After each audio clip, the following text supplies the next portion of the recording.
Okay, what did you do and why is it your fault? I don't because I was playing video games Life is Strange last night, and then I suddenly noticed my middle finger was hurting. It's the same middle finger I kind of use for the R2 trigger. You don't use your index finger. I use like my use my index finger and middle finger for I don't like switch up like that. Ah, So I use them simultaneously for each button. I never did that. I do it. I'm gifted in that way. I know people did have done that, but that would feel hella weird for me if I actually did that. So the middle finger I use for the R2 trigger, so it's bruised there where I usually, press the trigger. But that's weird though. Life is Strange isn't necessarily demanding.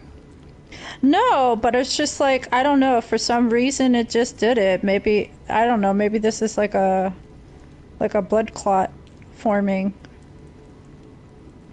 Okay, did you go to the doctors to have them check it out? No, because I just noticed it last night and it seemed fine today. Like I went walk on my walk and it was all cool and shit. And then I Aw, noticed my fingers started feeling numb again. And then I noticed a little bit of discoloration, bruising. aw. So I don't know. I'll talk to you guys for a bit. If I feel like I need to stop and just try to get myself to the clinic before closing, I'll do it. But I don't. It's not like the first Any time I get bruising and like blood vessels breaking, before. any form of discoloration or something, or is it? Yeah, it's like it is like a discoloration. Like it's a little bit darker in the area where I usually press on the triggers and stuff. There's like a little bit more of not like a brownish bruising. The only thing I can recommend is probably make some warm salt water, soak the finger in it, preferably a little hotter. And if it persists in the day without anything changing, then definitely head to the clinic. Yeah, definitely if I feel that, I don't want to lose my finger. Absolutely. It's just so weird. You know what I do? I massage it a little bit to get the blood vessels moving, so like that some warmth can go to my fingertips, Mm-hmm. and that seems to help.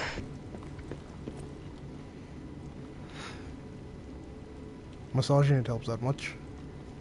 Yeah, I'm doing that, and I keep kind of like moving, like extending and curling it to get it moving, get the blood flow moving in it. I think something is blocking the blood flow from moving to my fingertip. Okay. And this has never happened before. Or this is... I mean, this only happened, but it happened in my other middle finger when I slammed it, where I lost like sensation there for a while, for a long Okay. time. So that's the only That thing I can actually sounds... relate it. That's something... That sounds so strange. Yeah, it is. Because if you told me you were playing Lies P or Elden Ring and that happened, I'd be like, okay. Well, I But Life is Strange. I came from playing Dark Souls, so maybe this is just an accumulation over time. Okay, now that sounds more plausible.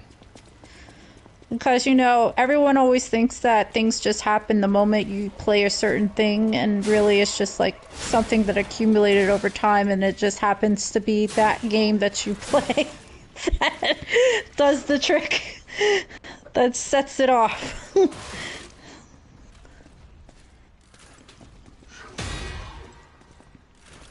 Short it out. Yeah, I probably did. I'm gonna have to not use because this is my right hand and stuff, and I do use it a lot for other things, so I'm just gonna have to compensate and just use my left hand for things until it feels better. But if it feels worse, like if I feel like the sensation is moving, like How where I'm how gonna I'm gonna go to the how long since urgent you care. how long since you noticed it? Last night I told you. Last night. I think you should have just gone to the clinic since this morning. But I didn't feel any issue this morning, that's the thing. So it's like on and off. Okay. So I'm gonna keep an eye on it, and I see the discoloration. So if I feel like it's gonna get worse, I'll just like be like, see you guys, I'm gonna have to rush myself to the clinic. I don't want to lose my finger. Yeah, by all means. And I don't want to feel like there's probably like some clottage going on where it's gonna give me a heart attack, but this is not my heart side anyway. So it's on your right. Yeah, it's on my right. You know, nowhere near the heart. If it was like my heart side, like, you know, my left hand, I would have been very concerned. Well, maybe it doesn't trouble your heart, maybe it troubles your lung instead. I mean, there's arteries in your hands, so... Fair enough. So, a lot of the times when doing. people have, like, indications of having a heart attack, it always shows up in terms of numbness or something with the fingers. Mm-hmm. Like, you know, you get these tingling sensations. So the finger's gonna be a prelude to an eventual heart attack. Yep, so does, like, your toes and your feet. Mm-hmm. Yeah, it could be an indicator for, like, your organs failing. Like, the liver will make your feet itchy, like, tickle and itchy if it has issue. Mm-hmm. It's the same if you suddenly feel like your palms are itching a lot. That's an indicator, too. Well, that is good to know. Because you're not supposed to naturally just have itchy palms and itchy feet, you know, like under your feet, like where the skin is thick. That's not normal.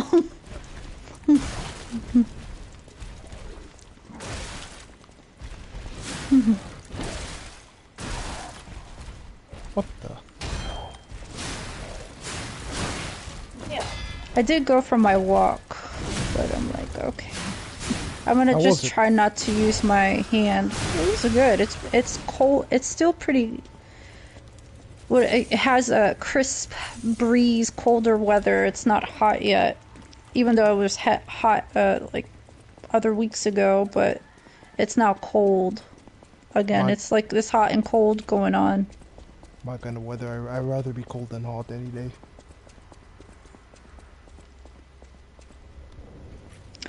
Who else just messaged? She says, "I'm sorry, change of plans. Family wants to play Call of Booty." Okay, that sure took me by surprise. Oh my god. Well, I guess we'll have to kick it off without him. I already started. Yep. Yeah, share your screen. Let's see.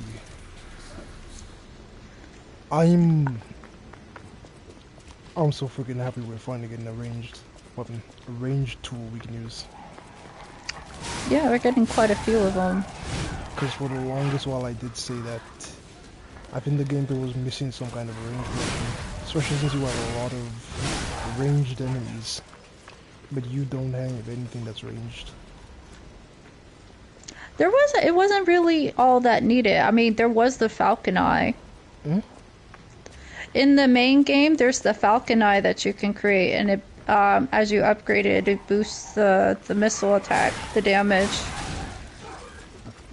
Not the same. Yeah, it's just like something you use. We just play things around with, but yeah. Definitely getting a bow with infinite ammo on it. It kind of does play like Bloodborne with the bow in there. Yeah, except the bow in Bloodborne actually used your bullets, though. There Yeah. wasn't anything. Oh yeah, that's right. I do. I would be no, I'm. How should I put it? I'm definitely excited to see the builds that people will make, showing you how to break the game with the bow. I know eventually somebody's gonna do something like that. I mean, there was only a limited thing to experience with the game in the first place. They just threw you in the zoo area. That's it. So That was just the first 2 hours, though. There should be other areas. there's gonna be a lot of areas for it to accumulate almost 30 hours. I know, right? I think I finished my first run in 72 hours. Of the Of base Eliza game. P. Yeah, the base game. It took me 72 hours on my first one.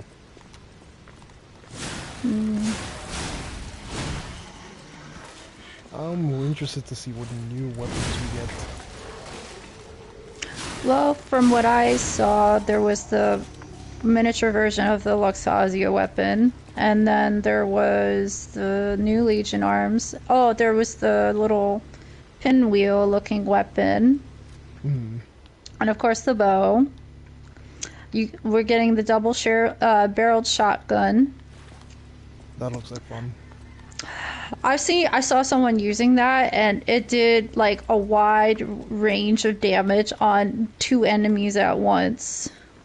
Yeah, as long as they're close enough to you. Yeah, so it could take out like a group. I like how they added Luxasia's weapon because they knew people were mad for it.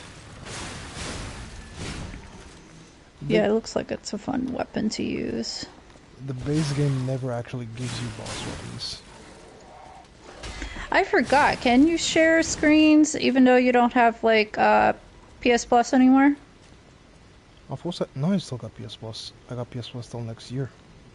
No, I don't have PS Plus. I let that shit expire because I'm not going to be able to. No, I think I should be able to share it perfectly fine with you. Let me see. Here it is. Alright, sharing. That's funny how who says the call of booty.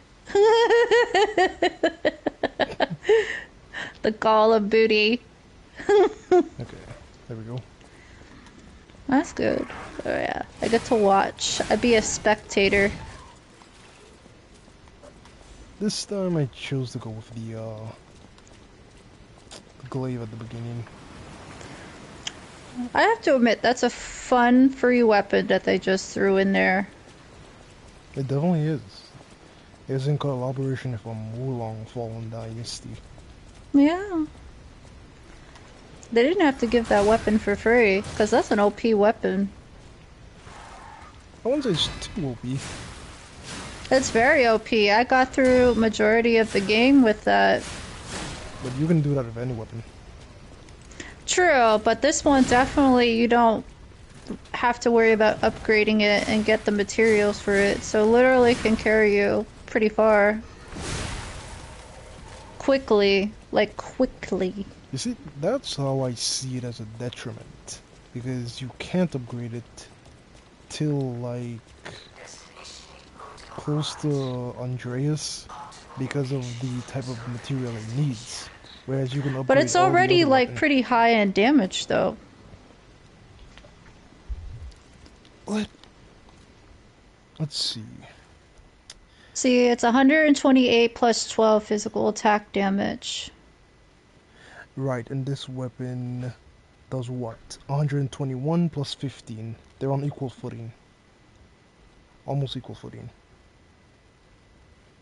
Like to me, the difference is so minor. And the Fable charge attack is 478. Well, I hardly use the favorite attack on this. I did use this, but I don't really remember much because I didn't spend too much time with it. I think a lot of people like it because of the range of it.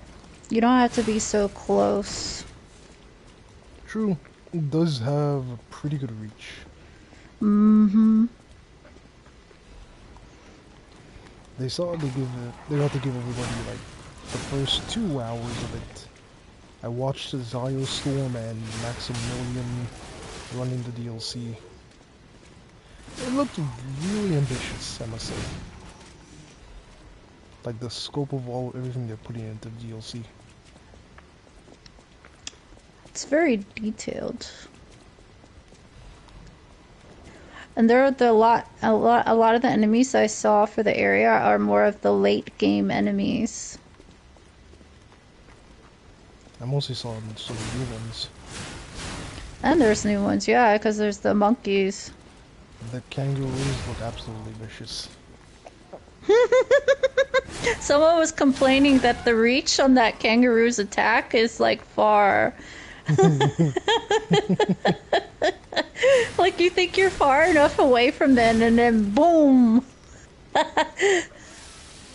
I'm like, oh my god, that's funny. That's gonna upset some people.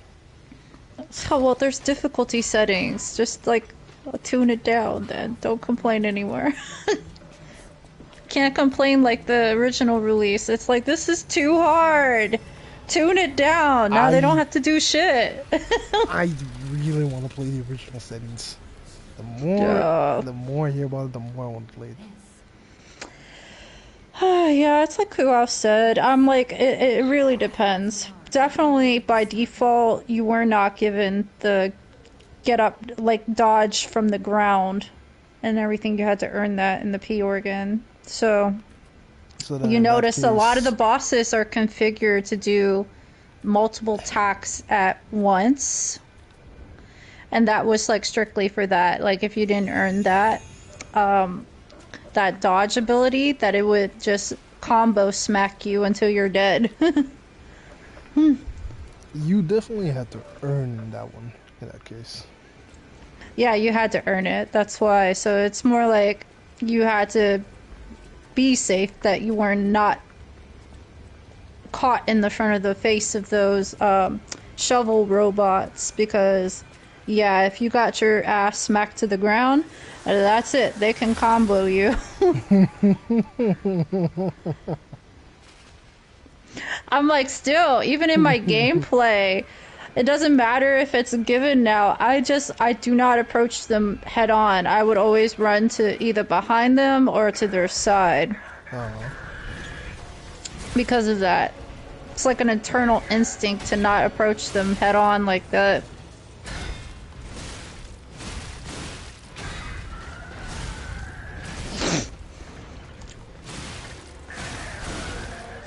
Okay. I guess I'm not going to be playing for a while until I see if this finger heals. When I think about it. I did beat Life is Strange last night, the base game. What ending did you go for? I sacrificed Chloe. Sad enough, yeah. Oh, I think you made the perfectly right decision, because it didn't seem that sad to me. No, I was sad that I did it. I actually wanted to sacrifice Arcadia, but I just wanted to get the ending I wanted to see. There was just a scene I wanted to see, and it required sacrificing Chloe, or otherwise you don't get that scene. I definitely want to pick up Life is Strange in the future on the deal. I got it on the deal, that's why I have it in the first place. I haven't had a chance to pick it up. They had the whole remastered collection that is tied with the Before the Storm for sale, and that's why I just paid for it. I was like, you know what, let me just get it. So, I guess when my finger feels better, I'll play Before the Storm, which is their version of the DLC for that. Isn't Before the Storm like its own separate thing? It is, but I see it as like additional content because it's telling Chloe's story. And you get to see the infamous Rachel Amber, the missing girl. Okay. Who she was and all that stuff. Okay. So those stories are interconnected. Ow, my finger. Yeah. It took them 2 years to do Overture. Not like how it took them 2 years to do Shadow of the Earth Tree. One more thing I should mention. I am curious about how much of the DLC was actually cut content. Like you. I think it was. Have to lie to get inside. They addressed it. You're special. I don't know. I'm just like, they're not going to say it out loud if it was. I think it was. Because I remember one interview, they were talking about things that they wanted to add into the base game, like all these ideas, but it would have made it too long. So I think that's the content they were talking about, that is what is in the DLC, that is what they would have put into the base game, but couldn't. Maybe it's for the best, because I did find that by the time I reached Arch Abbey, I did kind of start to feel the drag of the game. So this was just, I guess it was just a choice of like how they do with films. It's like you want to make it kind of more short and sweet, and then add something later. And with that, you know, they're doing the whole time travel thing. So, I mean, we pretty much expected it since that Stargazer and by the fishing hamlet. yep. Everybody pretty much just said that has to be the entrance to the DLC. Mm-hmm. This time it's a little more obvious than FromSoft games. Yeah. I remember for Dark Souls, people had to go about making videos about how to get into the DLC after you got access, after you bought it actually. Funny enough, I did the requirements for the DLC, and I didn't even know I was doing it. It was more like I just wanted to get the mage stuff. Really? Yeah. That is fascinating. Yeah, you gain access to the lady that was like in that crystal golem, and she sells some stuff. I would know. I've done the DLC about 4 times.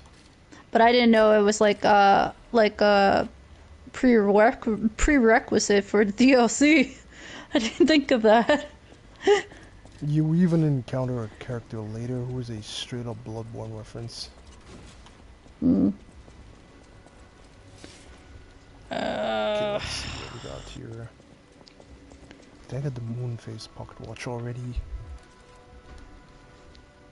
I think yes I did. I keep forgetting that item is missable.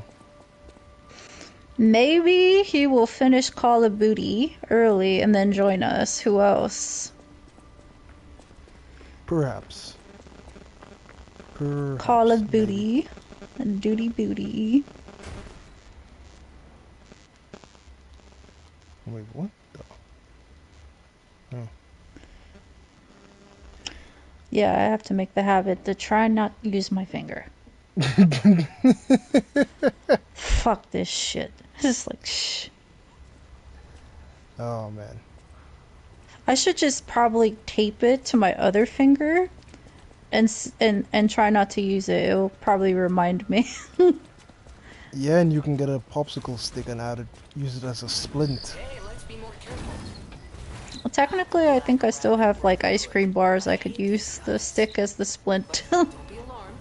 My name's Gemini. We'll talk That later. actually makes me feel for ice cream. Even though I'm not supposed to eat ice cream. I need to not indulge myself in sweets. Oh no. I've been engaging in sweets for a while now. I've been buying a shit ton of biscuits. And snacks and Oreos. I'm trying my best to not go into those directions because I noticed I've developed really interesting cravings ever since I stopped drinking. As in, you desire alcohol so much that the body decided it needs some form of substitute. 'Cause you're not Yep, getting it does. anymore. Yep. Like my body wants something fizzy, so I have to drink a lot more sparkling water. So I get like the zero sugar, like sparkling waters with a little flavor to them. I get zero alcohol, like beers, just so I can fulfill at least that sensation. And I lost my appetite to actually eat a decent meal. I just don't want it. I don't want it right now. I'm just like, I feel like my body is going into a state of depression.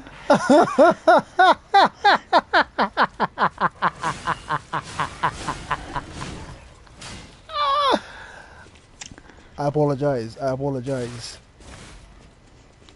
It's It fine. rem It's it funny. It's funny reminds as me. hell.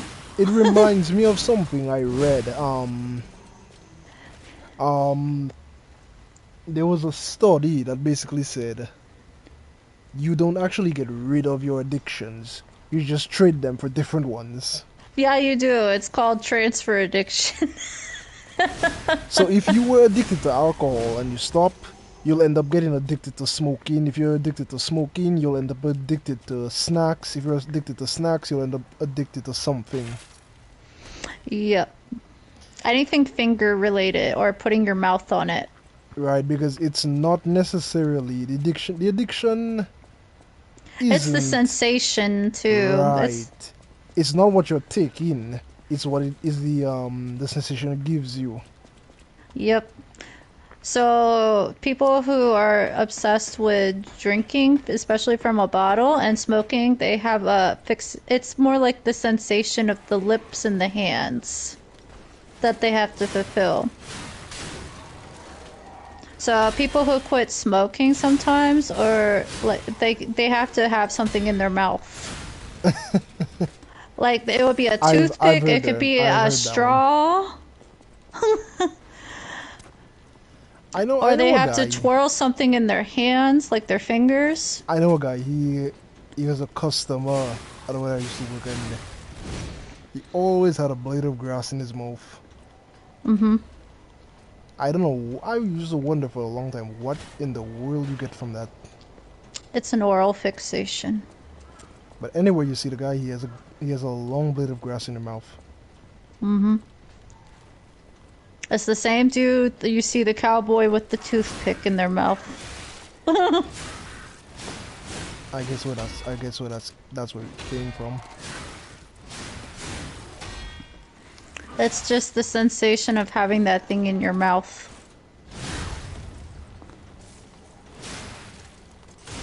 Come on. I wonder why it took them 2 years to get the DLC. Because Probably. most companies they get it out faster. I think it's more like taking their time and marketing and figuring because they're doing a whole overhaul. Hmm.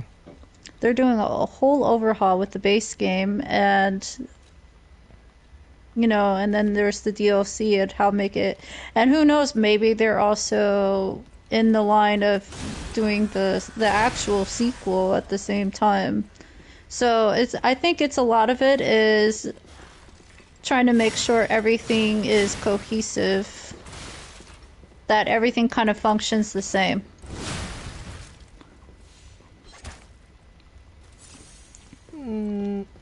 I wonder if they're working on a sequel. I wonder how much they've done it. I wonder how much is gonna be similar or not similar to Well, ISB. they're adding a boss rush mode.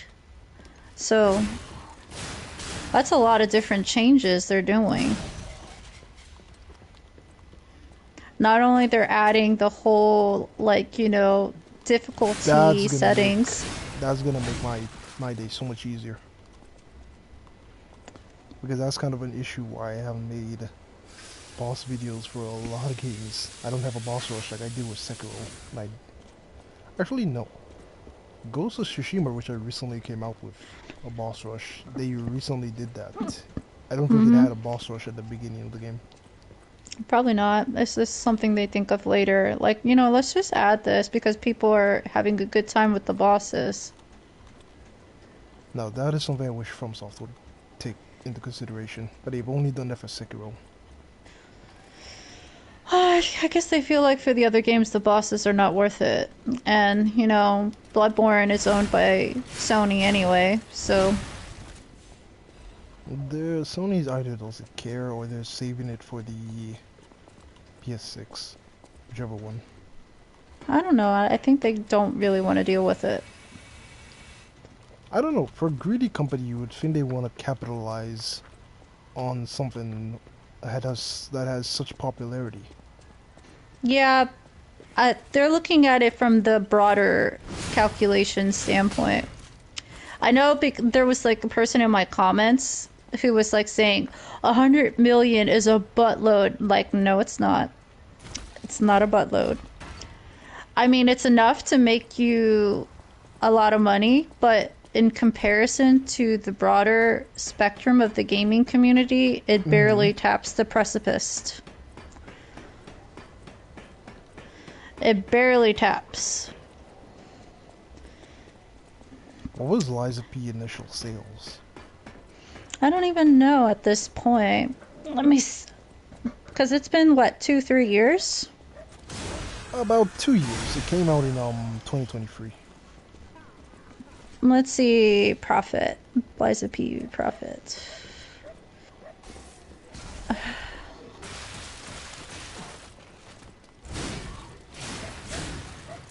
Let's see.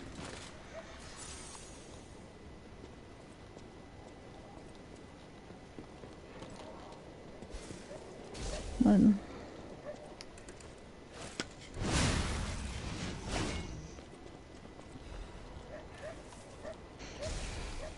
I saw with the Lexasia weapon, I wonder now if they're gonna introduce other boss weapons in the mix.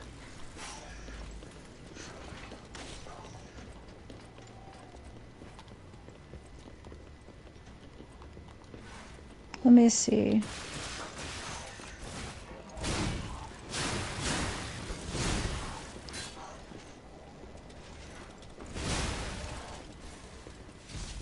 See, it's not giving me Oh my. how much they profited. Can you get copies sold?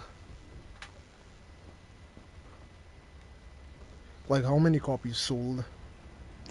That's the thing, though. Let me see. Let's see.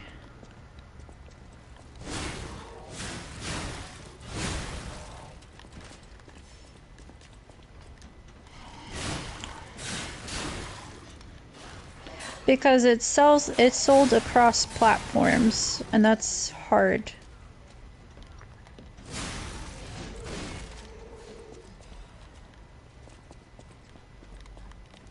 Okay. Let me see. But definitely they made over...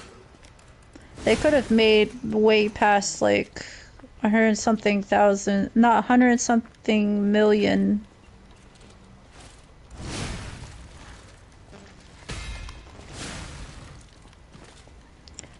Because it sold over 1 million units within their first month. So I'd estimate maybe 3-4 million in sales. Probably for just that month. And then when you calculate when they continued selling their units yearly, it could be up to the 100 something margin. Because I mean Elden Ring's already sold, like in the few years it's been out, it's already sold 30 million copies. And it just reached that this year. So Liza P I would estimate maybe close to 6 million maybe. So it's a really solid game and it's had 2 years out. Sold how many copies within 2 years? Let me see if it calculates for me.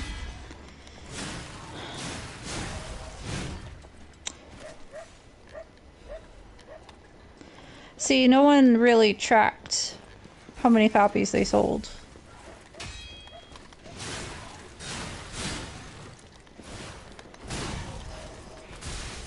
me see.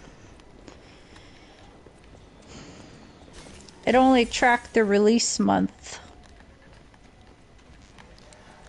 Try looking for lifetime sales. Yeah, let me see this. Eliza P.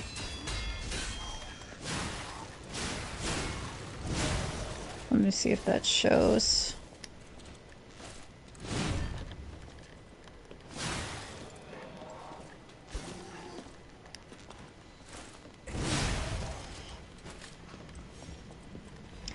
Well, as of March 19, 2024, it was like over 7 million players online. I had a feeling it was like between 6 and 8 million. It's not on Game Pass, so that's So- copies sold.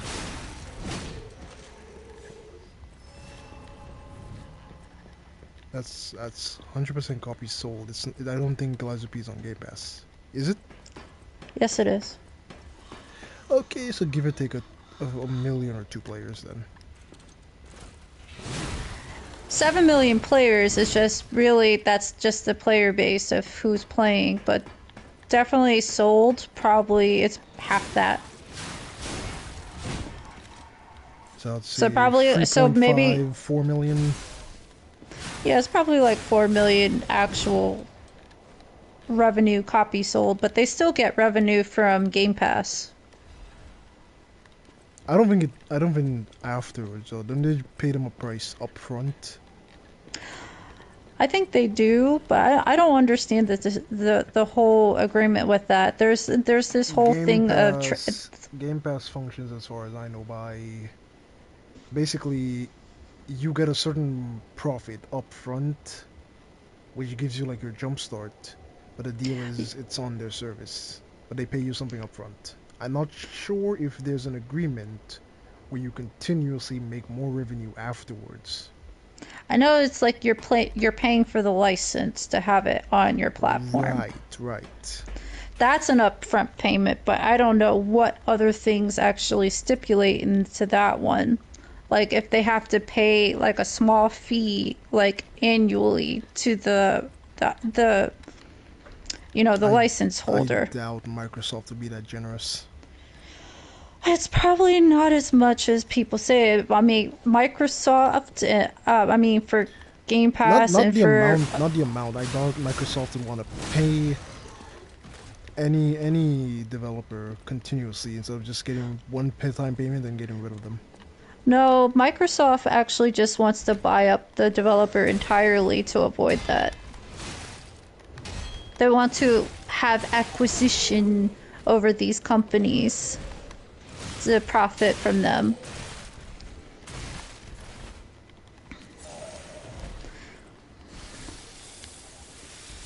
Ooh-wee.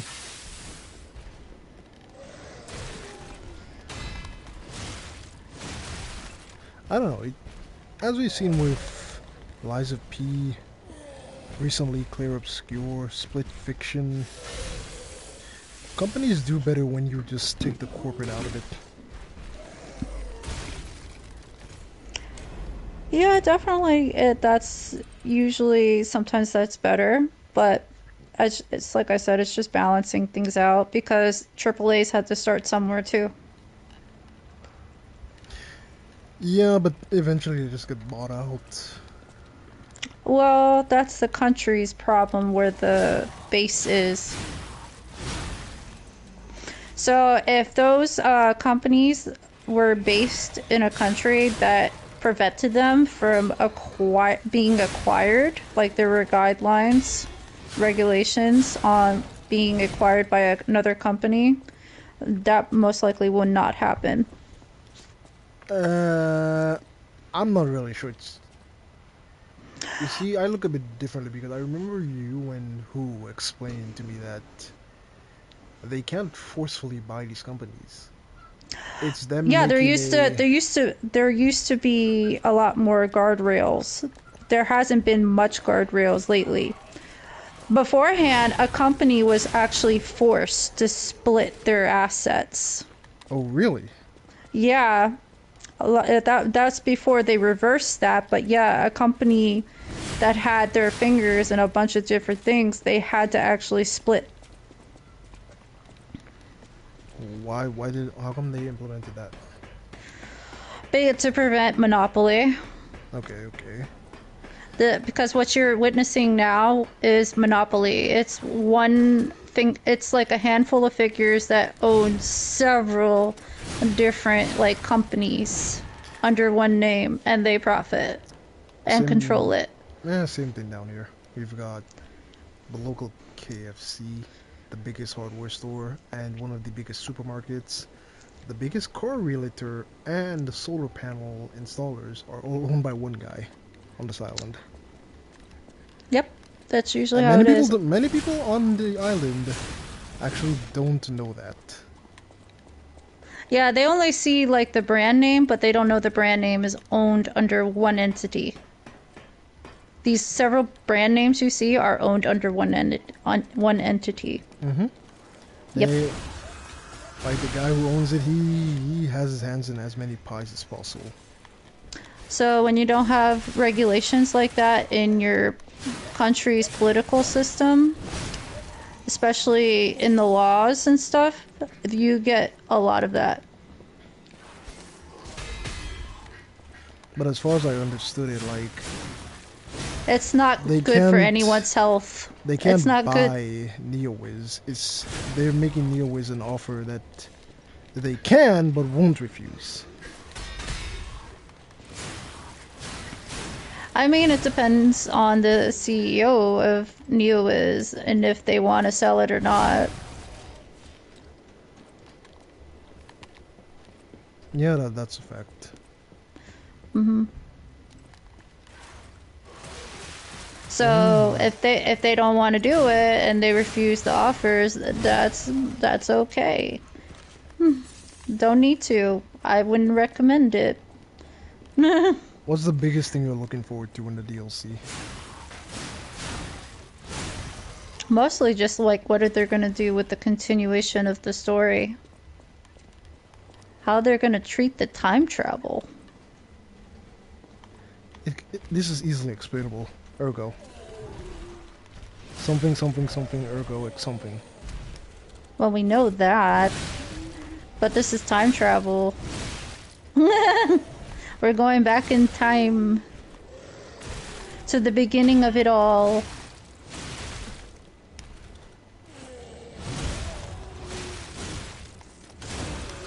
I wonder how long, like, what's the time period? What's the difference in timeline between the DLC start and the base game? I don't know. That's a enigma to me. Because it clearly takes place before the game starts, but I question is how long is the gap? I know. I want to know too, and I don't think they revealed that. Because by the time we start, the legendary stalker's already dead, but she's perfectly fine and healthy by the time the DLC takes over. Well, that's how you know you're back in the past. Hello. I know what you're. Don't worry. Yeah, that's true. And then I wonder what would be the level requirement. Let's see, get some of this. Obviously, people have to think about that.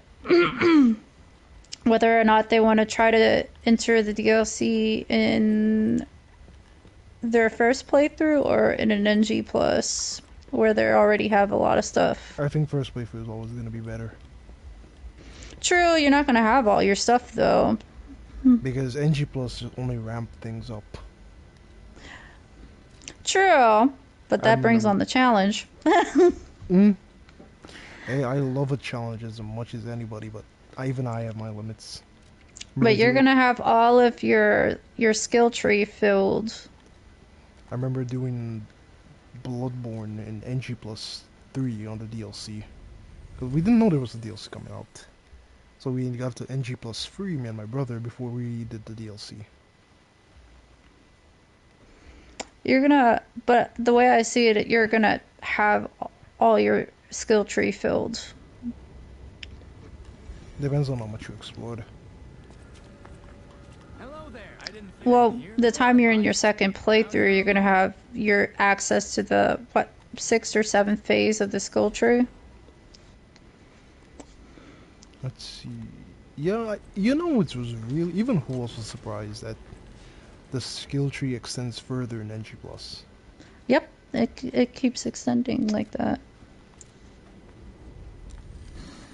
That was a genuine shock. Just like, in your second playthrough, you're going to get the dialogue translated from the robots. I mean, the puppets. Mm-hmm. Well, So technically they there's, are robots. yeah, it's just they're puppets. Hmm. They're animatronic puppets.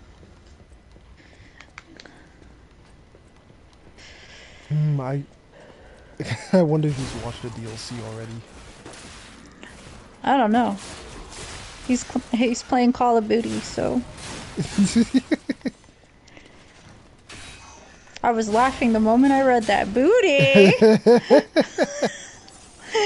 Call of Booty! Oh, shit, he's funny. Oh my goodness. Just such a silly individual. Silly. Of all the times they had for the day, they had to pick now to ask him to play Call of Duty. Yeah, it happens. If I could predict the future, I would have changed our time to 12 o'clock. Probably. Go reacting like that. Well, it gives us time to talk. He'll probably be like, all right, I'm gonna need to join my Soul Slingers crew now. It's like, chill, peace, bye. I doubt it. It's Call of Duty. It's his signature game. I doubt he's gonna Yeah, but wanna he stop. also likes Soul Slingers. You gotta admit. Oh my goodness. This... I thought you can block to not fall. I'm like, he gets so excited every time it's Sunday. He's like, so, Soul Slingers, what are we doing? I think it's because at the end of the day, Call of Duty is kind of rage-inducing, as you put it. And then when you have a full-time job, like he does, a wife, 3 kids, Soul Slingers is just the most peaceful, relaxing thing he gets to himself on a Sunday. Pretty much.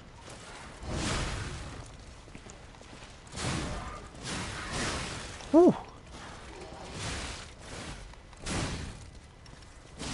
Oh my... Okay, I couldn't react to that. There's some new shows like I'm gonna have to catch on. This morning I started watching The Rookie for the first time. I was watching something interesting yesterday. I have to look it up so I can get it. Oh, the show is called High Potential. Oh, I watched that. It's really nice. I was laughing because there's some parts to the lady I can relate to. Really? Especially when she says, like, when I see a problem or something, I can't sleep. It's like I need to figure it out and solve it. Or otherwise I can't sleep. I'll think about it all night. It depends on the thing. Depends Well, on how much it's obviously interesting. she's like, more fixated on different things, but for me, definitely when it comes to my interests and if there's a problem, I need to solve it. I need to fix it. Yeah, but she's bloody intelligent though, being a using that to become a consultant for the police and FBI. She has like a lot of interests. Like the fact that she found it relaxing, like watching videos on textiles and then sewing. You never sew? I'm always constantly looking at different things to relax. Most of the time I just need a distraction. Something to focus my brain on, because if I don't have something, my brain will be everywhere. And that gets exhausting. Yeah, sometimes I find it relaxing just watching something new that's interesting. I I don't know. And I it have could be it could be more higher learning thing, or it could be like the most simplest thing. You see, this morning I was thinking to myself, like, I had a shit ton of shows I was watching, and at some point, right, Uh-huh. very few shows can actually go on long enough to maintain my interest. I'll probably binge season 1, season 2, season 3, then get into season 4 and 5. I start to lose interest. I can't say the show has gotten bad, but it's more like, yeah, very few shows I completely start and 100% finish without stopping. See, I couldn't finish the last season of Hannibal. I lost interest entirely. And let me see, how many seasons of Hannibal were there? Let me see. There Oh, was it a had 3 seasons, so goodness. I was hooked on the first 2 seasons, but then at the time it got to the 3rd season, I could not do it. What pulled you off of it? I have no idea. I lost interest. The same thing with other things. I just automatically fall off the wagon with it. Because when my mind moves on, it just wants to move on, and that's it. I hate leaving shows unfinished though, so sometimes I force myself to watch them just to say that, okay, it's complete, I didn't miss anything. If it was good, I did see.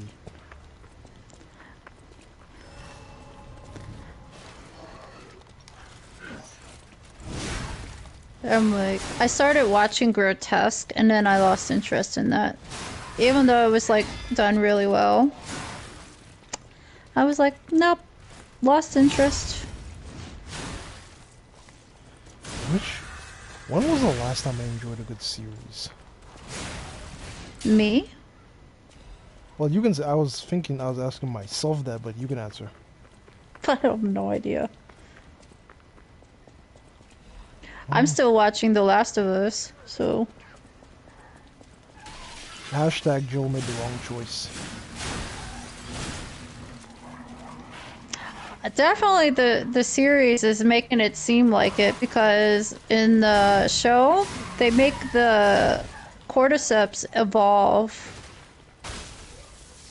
How so? So, you know, like in the game, the cordyceps evolve, but you know, there's no, like, it's already in there, the spores in the game, but it doesn't work like a hive mind in the game. In the show, the cordyceps works as a hive mind, so it makes it more dangerous. So, like, you alert one, you alert the rest within a mile. Because Yep, one sees everybody. exactly. That is freaking dangerous. Yeah, so now they ramped it up. So now they're adding in the stalkers, which we already knew in the game, but people, like in the first season, didn't know that they would evolve or act in a way where it's more strategic or tactful. So I thought it was interesting how they introduced it in season 2 that way, of them being introduced to the stalkers then, and then, you know, them realizing they are actually becoming more intelligent, and as well as the fact that now it's evolving to adding spores into the mix. So it shows how it evolved into now spreading through spores instead of just bites. But wasn't that always in the game already? Yeah, but the fact in the series, they had just the bite, and the fact if you eat the cordyceps, enough of the cordyceps, it spreads that way. And then, you know, the hive mind interaction thing. And then, but now in the show, you add in the spores. Okay, because It's just like a compilation sandwich of, like, really fucked up issues that puts you on edge. You see, the first time I played The Last of Us, spores were introduced pretty early, but then they changed that around.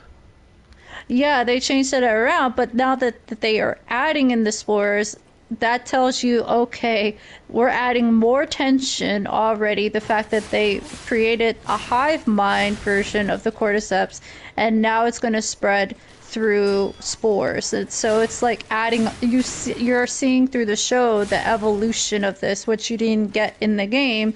You're just pretty already presented that this is how they react, and really just minor evolutions of you seeing the different types of enemies as you move along.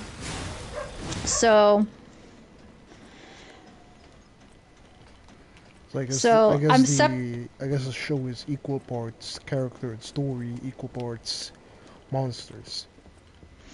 so it's just how they choose to present it in the show. It is presented more like how I said, the tension, the fact that you're knowing the cordyceps are evolving.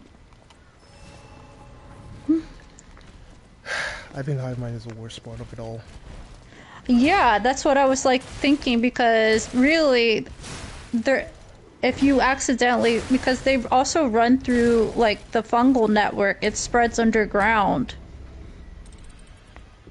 So it's not just alerting one, like, infected. There's just like network vines spread out. If you step on a live one, it will signal to every infected in the area to go meet in that area, like a stampede. Okay, now I'm actually starting to feel some dread from hearing that. Yeah, and the thing is, At people least are in the not game, they were more liking it. They're isolated. not liking how they work in the show. And it's coming from the gamers who played the game, who want it to be like frame from the game, the show. And I'm like, can't you just sit back for a second and just appreciate the fact that you're seeing an evolution of an enemy? The fact that they're working like a hive mind, which brings so much more tension than the game itself. And you're over here complaining that it's not frame from frame, frame to frame. Uh, that's kind of iffy because I do understand the mindset of keeping things how should I say it? Keeping things completely dedicated to the source material. No, I don't like it. There's a lot of reasons why I say that. It's just like, if you want the whole same experience as the game, just play the game again. That's it. You don't need to see the movie or the show. I'm like, if you can't go into a film or a TV show with a bit of an open mind and not expecting things to be played out frame from frame, I'm like, just don't watch it. Don't watch it. It's just like, because most of the time the game Isn't is the game story is being wait no wait. So isn't that the same as when people say you can't play Dark Souls, so well you're not good at Dark Souls, so well just don't play it. Didn't you have an issue with people saying that? yeah, just don't play it. It's like the same, don't watch my video. Don't watch It's the movie. like, Don't play the game. Don't watch my video. but I'm like, if you want to, like, they're intentionally going into it, wanting it, expecting it to just be the game all over again. And then I'm like, you do realize when you're creating a game, you have to make a game that moves around with the gameplay. And then you can't have a defiant teenager in a video game and have them not do exactly what the main character is doing and all that stuff. So, and people actually thought that, oh, Ellie's annoying in the show because she's acting like a real teenager. The game teenager of Ellie is a very false, fictional sense of a teenager. It's not a real thing. I think that's what worked. I'm like, it's like people who watch Euphoria, and I'm like, you do realize these are not teenagers. That's not actual high school. That's not a high school teenager. That's an adult who's cosplaying as a high schooler, and it's not even real high school dilemmas. And I'm like, the game Ellie is just not a real teenager. I think the point that should have been made is that due to the nature of the world, Ellie is a lot more mature, or at least has better instincts. Nope. For her age. Even in an apocalypse, a teenager is gonna act like a fucking teenager. I think people have this false sense to them. I'm like, even 30 and 40-year-olds act like fucking children. I'm like, you got... Some are definitely much more mature than the others. Definitely, but that depends on the mind and the personality of the person. But I'm like, 19-year-olds believe their shit don't stink. And I'm like, I've seen so many 19-year-olds because I worked in retail for so long. I'm like, they literally think they are adults, and they really think they're not annoying. We just don't tell them they are annoying because it's called being civil, and we understand that age. Like, you grow out of it at some I'm point. sorry, I think that concept missed me growing up. I'm like, no one's gonna tell you in your face, unless they do tell you in your face that you're fucking annoying as hell. Then that's just being mean. I have swear at customers and told them they never shut the fuck up. I'm like, so people are like saying, oh, the Ellie in the show, she's just I like must so have definitely- arrogant, she's so annoying, she's so gung-ho on shit, and I'm like, yep, that's a typical 19-year-old. Fair enough. That's a tip. I'm like, some people are like that, even in like all the way up until they're like 25. They're like just like shitheads, and no one tells them that you're a shithead. Boy, let me see. I can give an account of a good amount of customers I see like that, because what happened is, it didn't take me long to realize there are a shit ton of adults who act just like they turned 15. Yep. Believe me, I've seen grown-ass 40-year-old men act like teenage boys. I'm like, can you fucking grow up? I'm like, I want to tell them that. I'm like, what in the hell? And these are the same individuals who are criticizing a 19-year-old in a show. I'm like, you're projecting. Once you're working in retail, or once you're working in some form of business where you have to be dealing with customers and seeing people, you're bound to see a whole lot of people like that. Oh, yes. Both men and women who are essentially 40, 50, but you would swear they act just like they're high school kids. Uh-huh. So, like I said, I wouldn't defend the show or the game, but it's just like, at the end of the day, this is the minds you're facing. I'm like, it's pointless. The arguments they are making, I'm like, yo, it's like you gotta go look in the mirror for a second. Okay. Let me give a better perspective, right? You have the original RE4, and then let's say you have the remake, right? The remake is considered better because it in every way improves upon, or it adds more depth to what was already there in the original. So that makes it a successful remake. But it could have just as easily been terrible by making changes that none of the fans agreed to.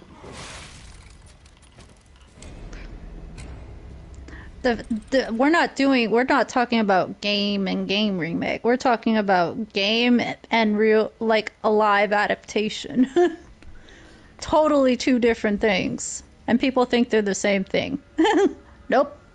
Has there ever been a successful one that has been done that way? In terms of what?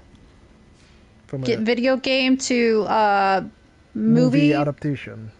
Yeah, Sonic the Hedgehog. So how come it works and this one isn't working? This one is working. It's just people are kind of like I don't know how to describe it because since the I don't game know. it's I don't know about. since the game is so story based I don't know about that already. because to me it's sounding very much like fans are in uproar and its viewership is dropping. The thing is, people like the first one. Definitely they did. They liked the first one. And then you still had, they like season one. yep, they like season 1. The thing is, I'm So like, what's the biggest difference between season one and season two? because Bella Ramsey is the one who's actually leading season 2 because it's from Ellie's perspective. And supposedly season 3 is going to be led with Abby's perspective. So it's playing on. So the fans basically preferred Pedro Pascal. Yeah, they prefer him or they prefer seeing Joel in there. But in reality, I'm like, in the game, you're not as Joel anymore. That's one hell of a performance. So they don't like where it's heading. They're just like, all right, this is shit. I want to see Pedro Pascal. I don't want to see Bella Ramsey. They hate Bella Ramsey for a lot of various reasons, and I'm like, a lot of them are not justified. I only thought she wasn't good for the role is because she has such a thick UK accent, and as a kid, still, 21 doesn't equal she's an adult. Yet she doesn't have much skill in doing a north. No. Listen. She's not gonna have. She's not. She's not going to have. She's not gonna look. My no is bigger than your no. I can never in my life see somebody that 21 years old and still treat them like they're 15. Impossible. No, Impossible. I'm sorry, Cold. I'm 39. A 29-year-old is still a bumbling baby to me. Because I'm that old. To you. And to everyone my age and older, we're looking at you like you're children. Let me tell you that. From you past 18, if you're in a car, driving a car, and you run somebody over, you're going to jail, not juvie. You're going to damn jail. Well, I know that, but it's how people view you. Not by the laws, but how people view you. They're gonna see you as a fucking kid. Yeah, if you commit a crime past 18, you're gonna be trialed as an adult and shit like that. But mentally, like, actually, biologically and neurologically wise, you are still underdeveloped. You're still in a maturing phase, neurologically wise. They said it. It's in the science. Like, your brain, I heard you don't fully mature till you're 25. So yeah, it's 25 to 28 years old that your brain fully matures. And that depends if you don't even have brain damage. So if you have some brain damage and you're having to create new neural networks, that takes longer. I think I might be in that category. I think I might fully mature at 30. So when you're looking at that age category and all that stuff, I'm like, yeah, like I told you, we're giving all these early 20-year-olds the benefit of the doubt, at least the rational, civilized ones like me. We're just like, okay, whatever bullshit impulsivity you guys do, whatever arrogance you have, this inflated ego, we're all like thinking, oh, you're going to eventually grow out of this. Hopefully you'll grow out of it, and you let experience kind of like reshape your mentality.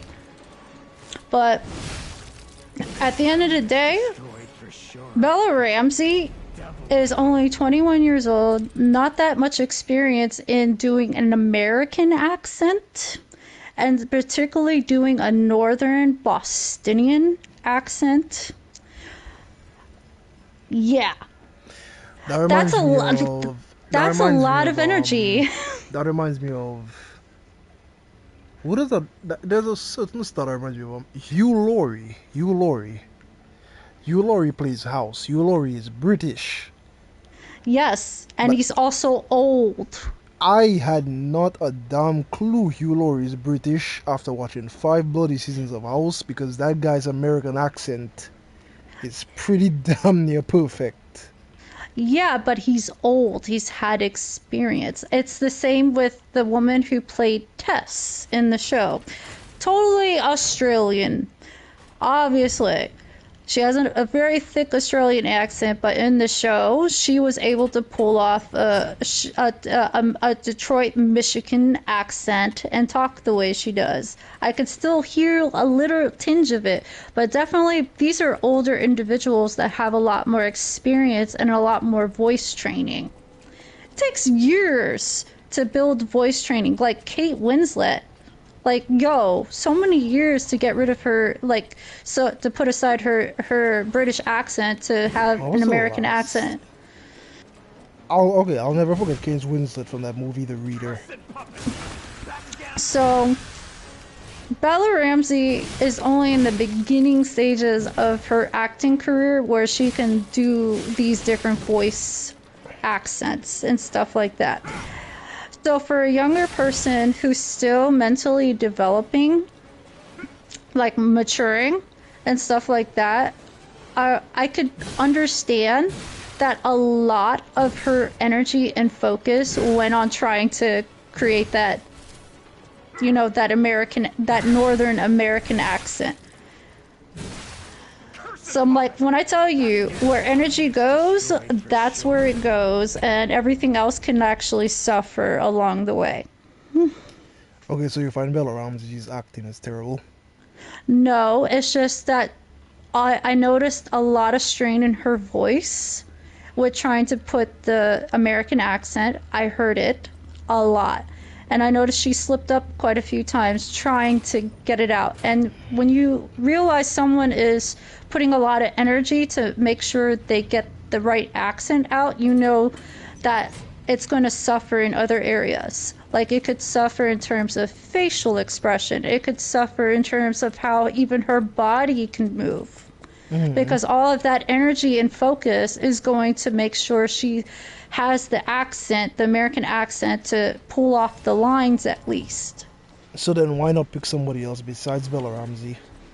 That's what I was like saying. But that was my critique of her. That of me thinking she wasn't going to be good for that position. It's not because of her acting chops. It's just because of the fact she's going to be putting too much energy at the young age she is into achieving an American accent versus someone who's already basically native born of, or at least more believable, or can pull it off easier.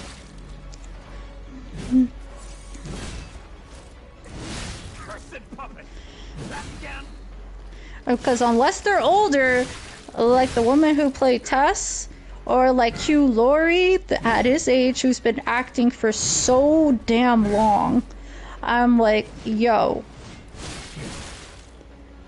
age matters. The age and experience matters. So, yeah, they could have casted someone else. But it's not from what everyone else is saying. It's just for that reason.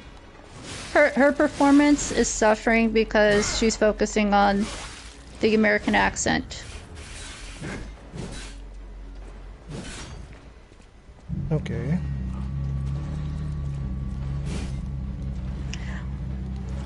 You know, some actors that they do get to play roles, they don't even change up their background. They just add it into the stories. Oh, this person's from Australia. Oh, they're from the UK. But they want that person in there. Oh my.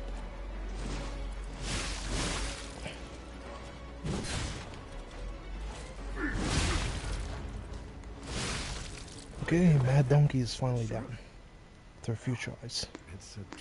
Since you were talking about House, I'm like, there was Kit, right? From Australia. Kid who? The blondie, I think his name was Kid or Kit, whatever. What was his name? You know what I'm talking about. You mean Chase? Yeah, Chase, never mind. Chase. Do you think for a fact that they were intentionally going to go hire an Australian? No, they probably changed the background for him to be Australian, but they liked his look and his performance. That's a good point.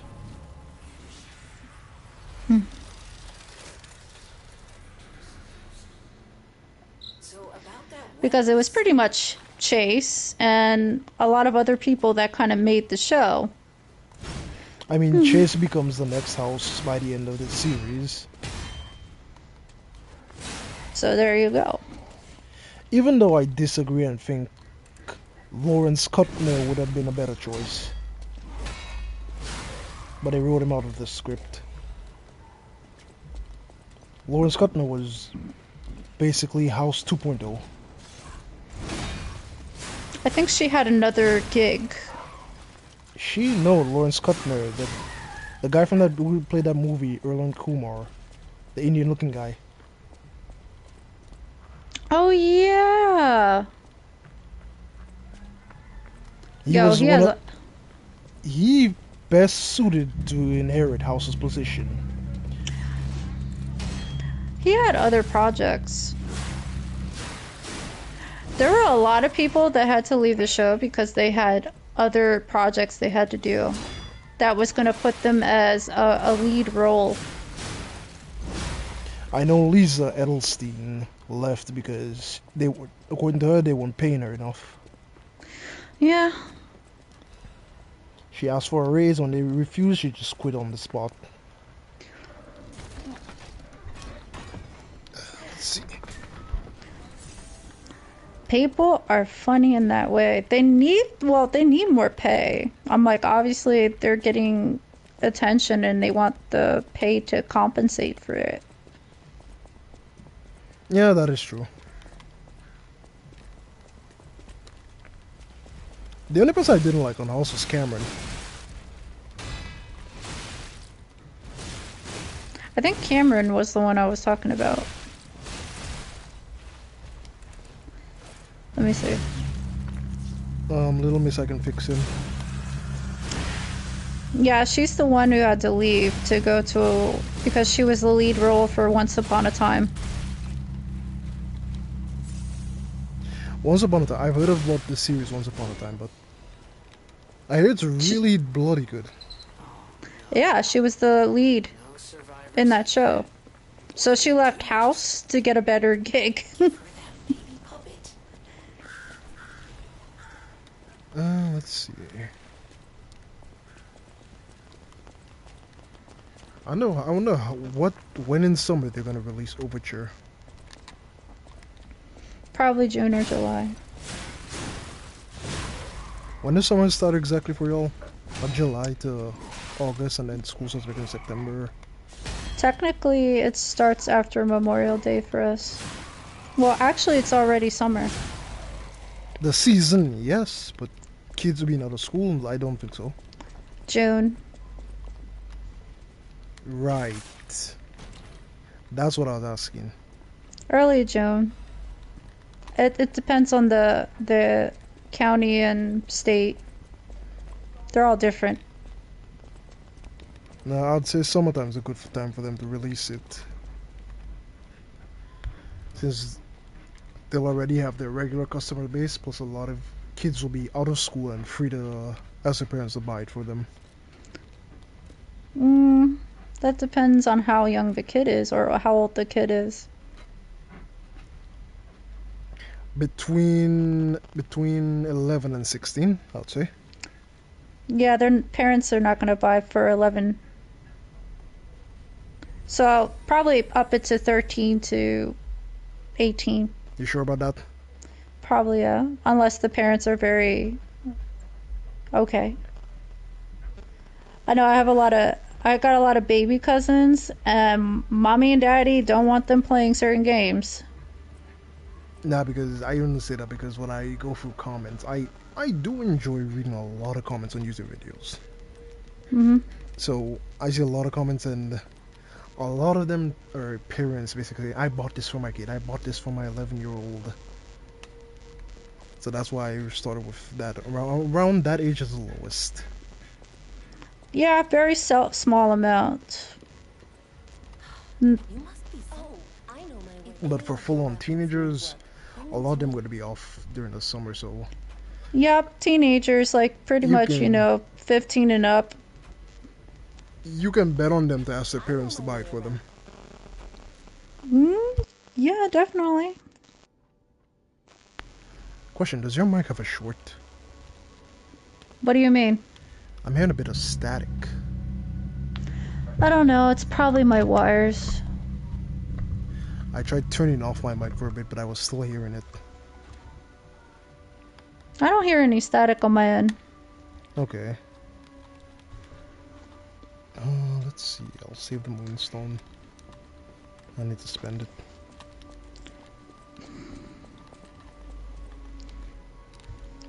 Who else was writing something in the Discord? You can still join in. Wait a It was minute. like, on another note, I found a box for the PC. I'm going to use my wife's old PC box with the foam in it. I think I just realized something. What's... I don't think I set my video to unlisted as public.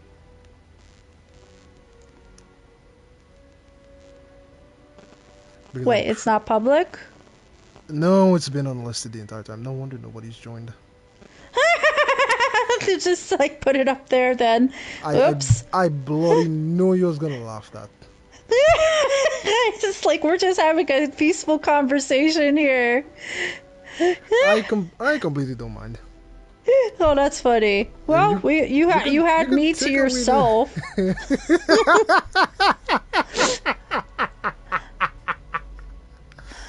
That's definitely a joke I would make. I can't complain. That is definitely a joke I would make. Yeah, it went through finally. Yeah, public.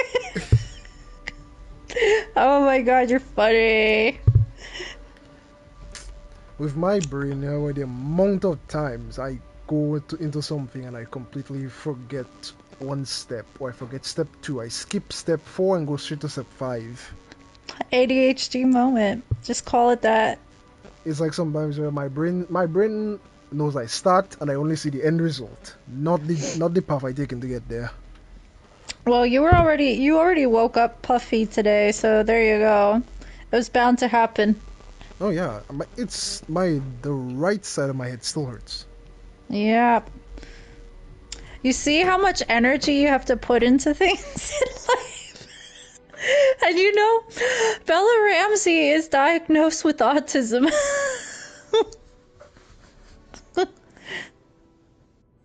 Like, oh my god, so much energy in life that's being spent.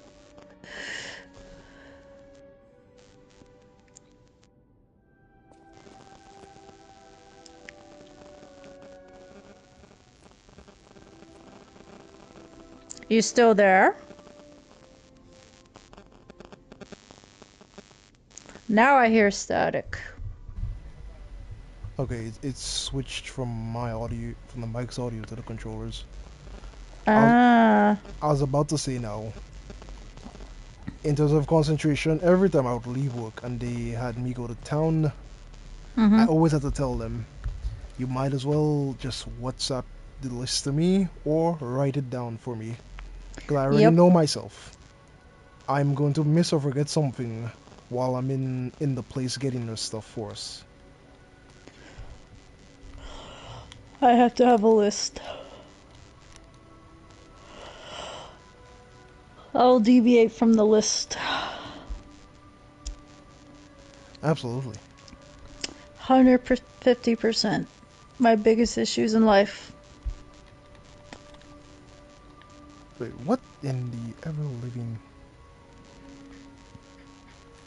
Who's probably thinking you're not even on at all and realizing, boo boo boo. 30 years ago. Almost used that.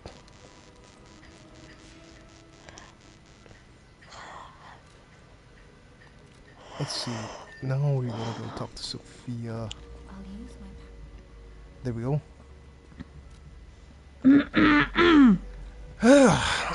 I can definitely say after Clear Obscure, Overture is definitely my second most anticipated release of the year. Yeah, Everything for me, else would be supplementary. I still have so many games I have to get through. But now I gotta ease up because I fucking injured my finger for some reason. That's for sure. I'm I like, still find that funny. it's hilarious. A lot of people would be very upset right now. It's like you gotta take care of your hands. Well, as an artist and a writer, you'd think that goes for you doubly. Yeah, it doesn't really click in my head. I can't control life circumstances like pressing a trigger on a gaming controller. I remember when my cousin and I were young, we used to play Dragon Ball Z, fighting each other, and oh, our hands and fingers and palms used to be finished. Definitely my finger is finished. It needs a long vacation.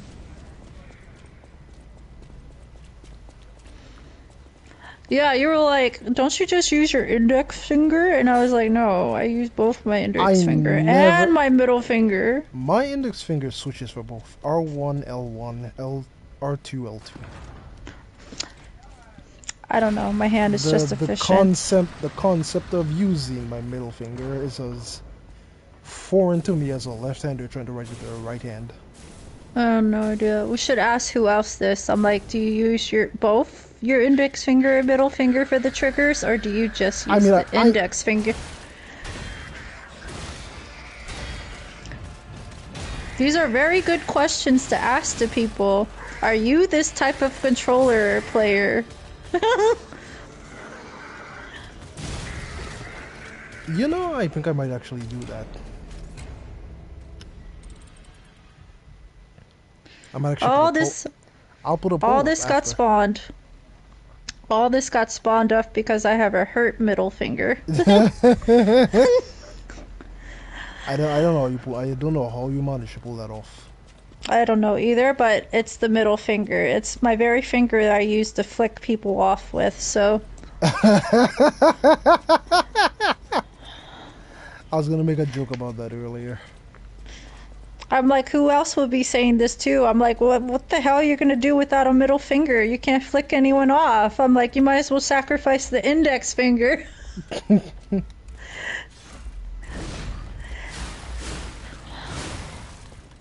It's like you have to have a functioning middle finger.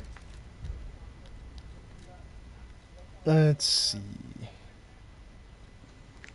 Life will still go on. Life will still go on. I am keeping my middle finger. I'll just rest my middle finger. Well, you lost one, but you still have a spear. That's not a good one.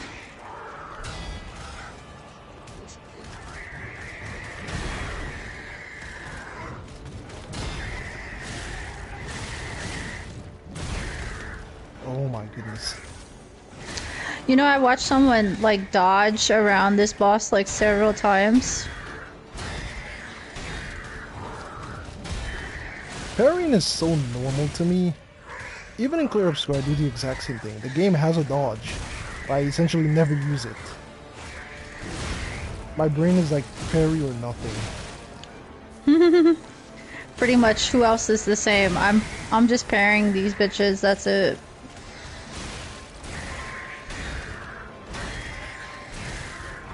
That's why he had trouble trying to dodge to Romeo's attacks. Romeo's actually not too hard to dodge. Well, you time it right, yeah, you can. You just gotta circle around him. Yep.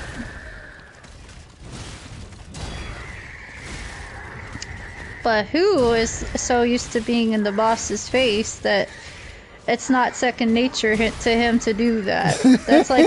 That's like playing actual Souls right there. You know, doing the perfect like roll and dodge. You see, I never once got the hang of how to parry in Dark Souls 1, 2, 3, and Elden Ring. I find the timing so difficult. So I I got consistently it. I got master. it.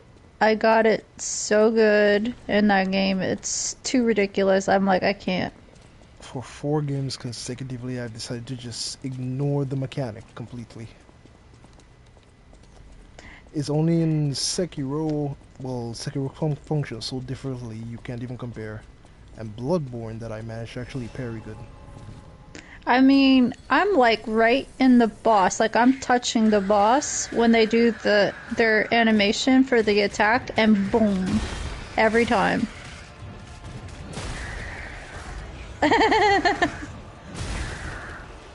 It's like I'm leaving no room for them to even really do their attack.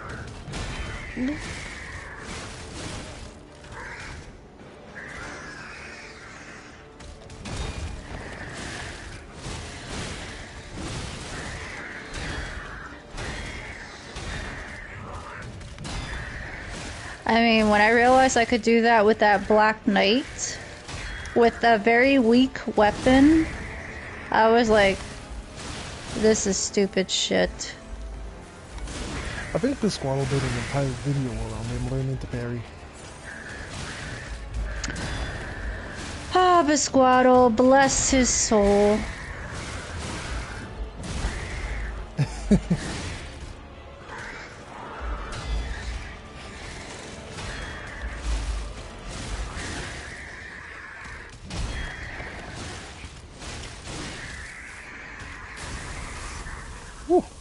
Man, my fingers. I have to move my finger constantly to get the blood flow. Is it going numb? Yeah, it goes numb here and there. From And not cold. moving?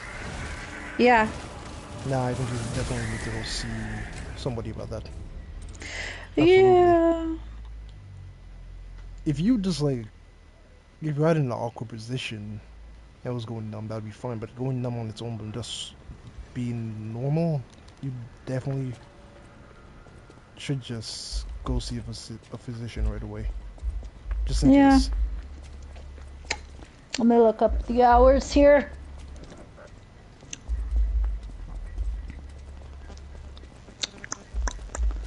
Because So I'm not going.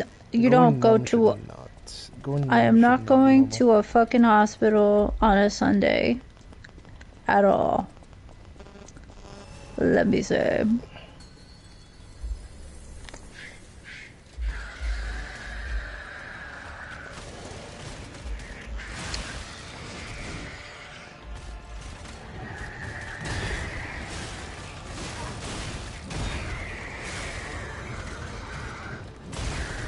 Ooh. I wonder if we're gonna see some really return bosses in Overture. Okay, like the clinic I go to is open till 8 p.m.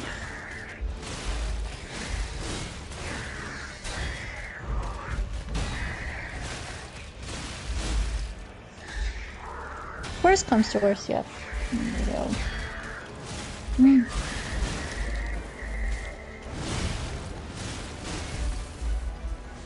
There we go. I knew you could stab it properly. But like I said, they're giving us like Sage's weapon. I wonder what else, what other boss weapon from the base game they might give us. I think they didn't want to reveal that too much. So they kind of gave the first 2 hours of it. They gave the people who to try only certain weapons to play with. So makes me kind of wonder though, how would you obtain those weapons? I know.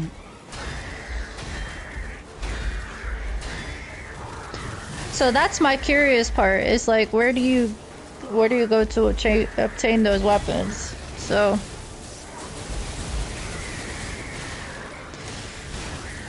I'm kind of like waiting to see what they're going to release in terms of the patch and all that stuff, because they're doing like I said before, like that's a full overhaul.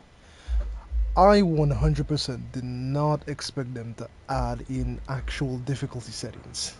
That pretty much surprised the heavens out of me. Well, they want to deviate from that and like they want to bring in more people and people are actually liking the mechanics of these games and the weapons and the story and just the concept in general. I was telling you, like some of the people they invited to the event in Sacramento was Hmm. actual, not just pro gamers, like legitimate casual ones too. That I can understand. So like casual people that have like channels and stuff. I mean, completely overhauling the game, that takes a good level of dedication and passion because the That only takes a other lot of time and money. dedication and passion because you already have the money. You could decide to do something else, make something completely new, rather than fixing your old shit, which most companies would never want to go back and fix their old shit. Just leave it as is and say make something new is what they would normally do. And they're just doing this for the DLC. They're doing this entire overhaul, and the fact they're doing Hence, that big for the hence why I base use the game. term. Hence why I say passion and dedication. Yeah. You say passion and dedication. I see also the dollar sign. Yeah, but think about it this way, right? They could have ignored it and make something new, which is also going down the path of dollar signs. Honestly, I'm not saying there's anything wrong with it. I'm just proving the point here. Like, yo, they're not really thinking about, the profit so much. They're bringing, I'm like, over time, this is like long-term investing anyway. I'm like, the more players you get and the better you fix the quality of the game. You definitely guarantee all players are gonna come in. Yep. And you're gonna get new players too to come and enjoy the game.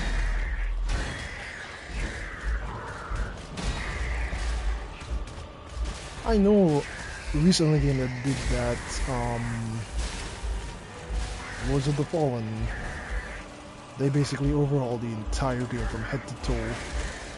So they added a whole new, like, it didn't have dedicated jumps, now it does. Mm-hmm. And a whole bunch of different things now.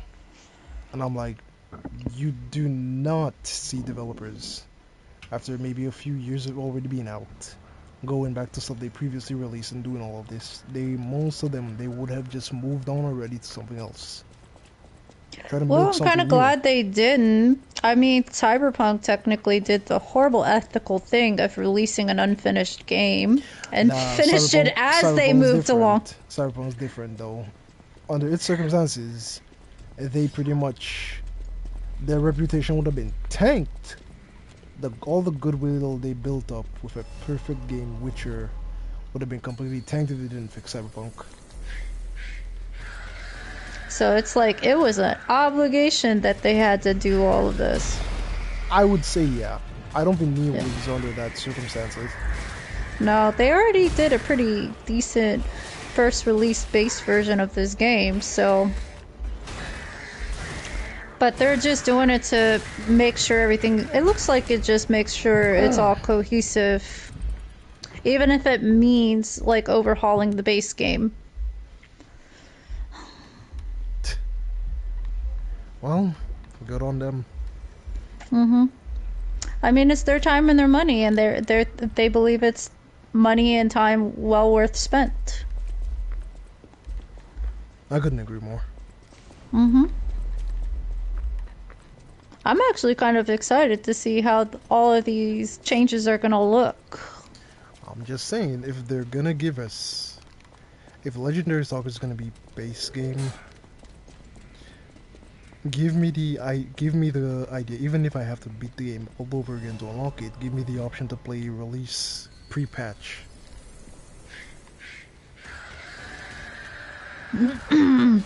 I don't know, you might see that in the future. They might actually do a ramp up of a different difficulty section. I don't know. You just never know.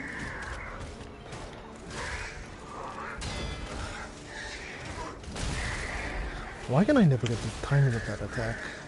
I see it, but I just do not comprehend it. It's the stupid slow delayed attacks. That's why usually I just end up dodging it. And they go for it. When he goes forward like that, it leaves room for me to just hit him.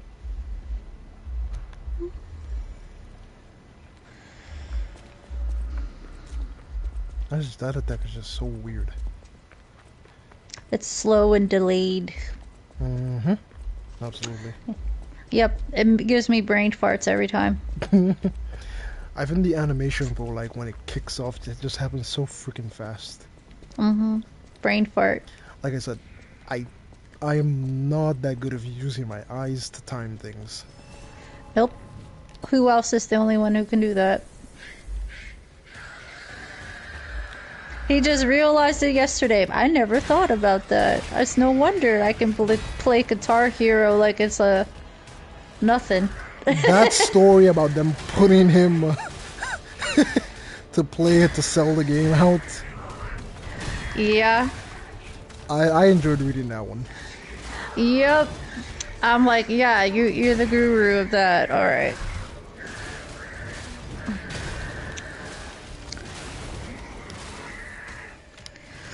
The guru of playing Guitar Hero. Freaking goodness. Son, that is a lie. It's no wonder he excels at these types of games the way he does. He doesn't need to do much. I mean, it does. Yeah. Just like Stellar Blade, they allow you to play how you want to play. Yep, it has difficulty settings. Because when I noticed Stellar Blade lets you dodge as much as you want with a dodge and a perfect dodge. Mm-hmm. But you're also encouraged to parry as much as possible if you want to break down the bosses enough. Mm-hmm. Which that game is still on my list to play eventually. I have to get back into it. Just like now my finger is saying no. You're not playing anytime soon. I got bored. And I had to leave for the summer, and it was an atrocious summer, remember? Oh, with the sand, dust, and everything. Yeah. So when I get pulled away from something for too long, it's next to impossible to get me back into it. I have to push myself to get back into it and into the momentum of it.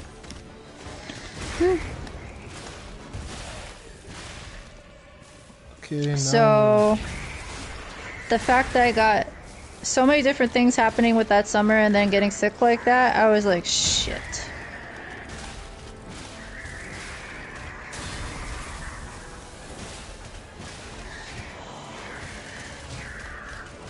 Oh my god. Woo. Missing with that grab nonsense.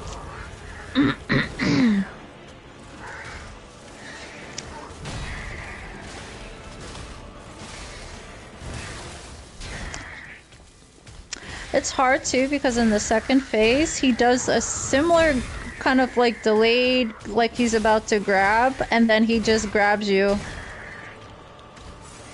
and smacks you like a rag doll.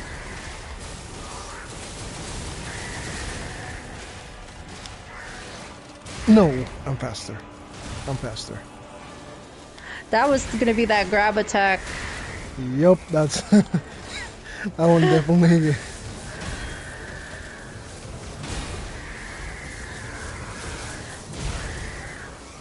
That's still.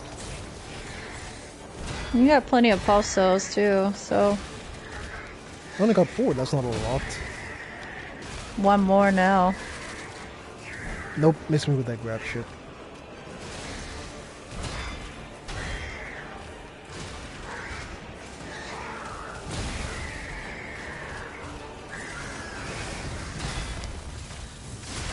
You can do a Fable Art attack, by the way. I can't remember what the Fable art for this was, so I just didn't bother with it. Unless it was useless. I mean, you can try it out separately. That would have done like that charge attack would have like put him earlier into the stagger. Okay, okay. With my playstyle, I tend to rarely use Fable Arts. And the handle for that one, it cranks up the critical hits, the physical damage. Let's see. We have to go back to see Papa G. So to get the key for Vanini works, I believe. Yep. Also, you get access to your P organs. Yes, yes, you certifiably do. Oh yeah, pre-patch you didn't get the 2 extra quartz at Paladina's desk. Welcome, my name, please let Hotel welcome. I mean, Paladina. I don't think it's too big.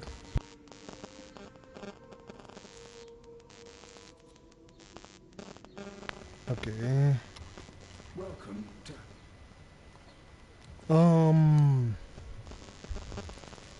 Leg. I only got the 2 boss go. I guess I'll come back to it eventually. You save keys on a sec. I'll use my power. I wonder if I take like Advil to thin my blood. Are you certain it's a blood clot? I don't know. But if my blood thins, it'll move smoother. Fair enough. Always when speaking of my friend. Remember, be careful, be wary. Now I wonder how Dorothy's gonna play out. I think that's for the sequel, that's for sure. Well, yeah, obviously. Maybe they'll give like a tease with the DLC.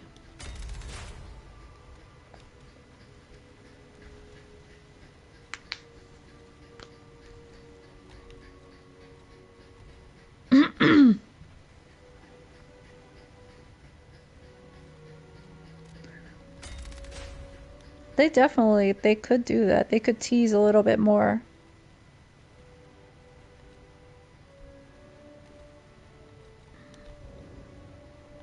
Oh shit, I'm missing one more. You can get from City Hall. Okay.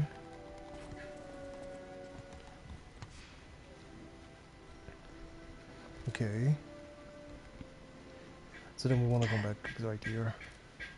I want more of a backstory on Sophia. To explain what exactly about her background. Oh no, I just want more of her. What? I just want more of her. I don't care what they have to add in. I love Sophia. Just add more. I don't really see a need for... Okay, so... I don't find there's anything about Sophia Monad's background. Maybe her father, Valentino's Monad. I might be interested to see what they do with him, but...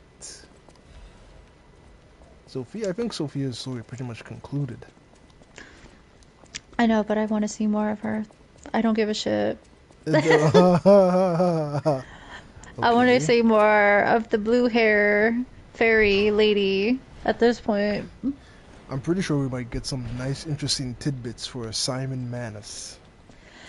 Oh god, that dude, I tell you. Everything you see here belongs to the needy, the classiest playboy and most brilliant inventor in Krot. I mean, I'm betting we're gonna... I'm $20 we're gonna see a younger Simon. Almost every machine Yeah, Overture. definitely. Krot is supplied from here. Definitely. About the guy.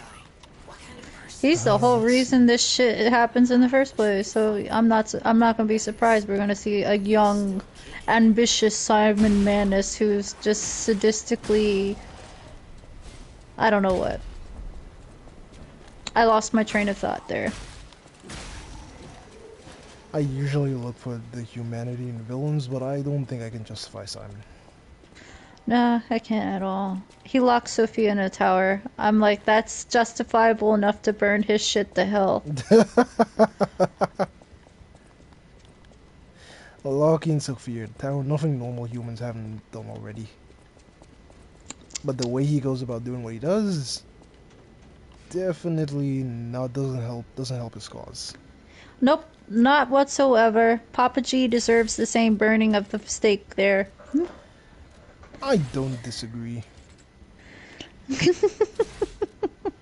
I mean, he did kill an entire city full of people. Yeah, he did. And he has that same mentality. I was like, I don't want people to lie anymore. I want an honest society. I don't recall him ever going that route or saying that. It was like, it happened in one of the conversations with him in the jail cell. I don't recall that. To me, his only goal was getting his son by any means necessary, no matter the lives it cost. I mean, did you do the bad ending? Hmm? Will you give him your heart? No, yeah, when you give him your heart. Yeah, I've done all the endings, essentially. If I Yeah. remember correctly. If I haven't done them, I've definitely seen them. I'm like, everyone has you kill even the people in the hotel. Well, yeah, he had to cover his tracks. He just he doesn't want humanity really anymore. I don't think it's concerned that bigly with humanity. More like he just wanted to tie up loose ends after he did what he did. Such a sinister fool. Oh my, my god. goodness. Though Geppetto isn't evil for the sake of being evil, though, I'd say. At the end of the day, he's just a grieving dad. He goes about it the completely wrong way. He's a dad who abandoned his child to the Monad charity house. And then he came to regret it after, leading his actions. He was obsessed with work. I mean, he wouldn't be the first. I'm like, that's why I was like saying, okay, the legendary stalker is actually the parental figure of Carlo. Yes. So, even though I'm like, Papa G has his genes in the boy, technically the person who raised the boy was the stalker, so. It was only during our last playthrough that I realized that from the game standpoint, P doesn't fight like a normal stalker. He fights like a legendary stalker. Because quite a few of the stalkers allude to this. Like the second oldest of the Black Rabbit Brotherhood, or the Red Fox, making the same point. They're from the Bastards, I think. So no, it's like, it's not really Because the faction. remember, because there's like two factions. There's bastards and sweepers. Yeah, one of them is from the aristocrats, the other ones are more kind of like... Normal people doing every job for everybody. But Red Fox uniquely said, like, she basically has a very good history on the styles of different bastards, and nobody fights like P's style. Basically resembles the legendary stalker very closely, like so much so it's completely different from all the other kinds. I mean, the Monad house was a aristocratic house. Yeah, charity house.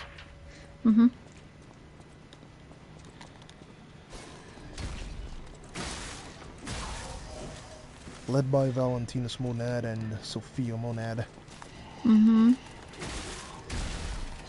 Oh my, I hate this freaking bridge. I always hated this bridge. Poor Romeo.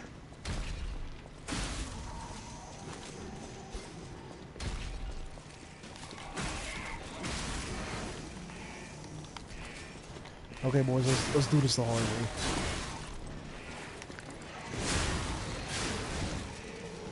There we go.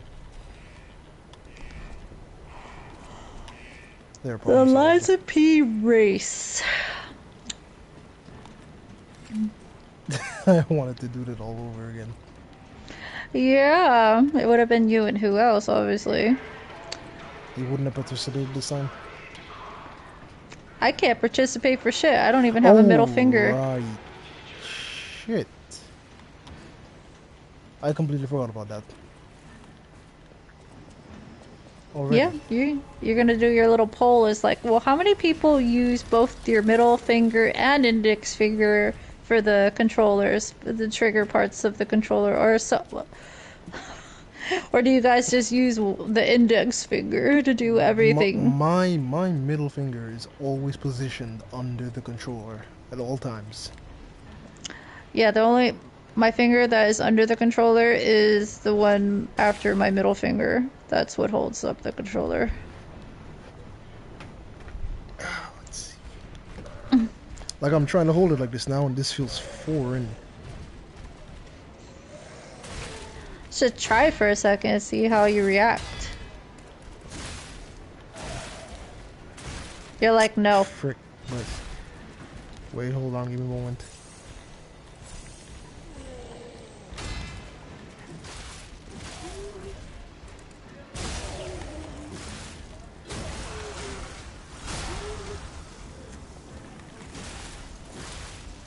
That puppet just always comes slowly. It just looms. There's two of them now.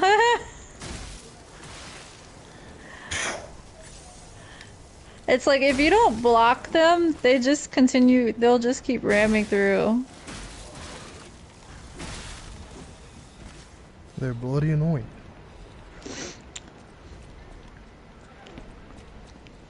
They're definitely funny because they're so slow. It's the animations they use, the way they twist and turn makes it really difficult. Clear Obscure did something very similar, where enemies have certain twirls and spins. You think it's the attack, and you try to press parry, but it's not, so it fakes you out.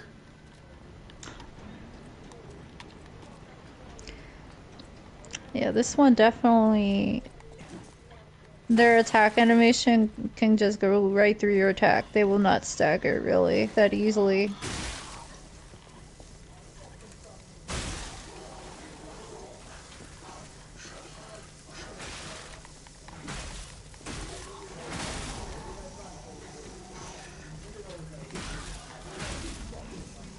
There we go.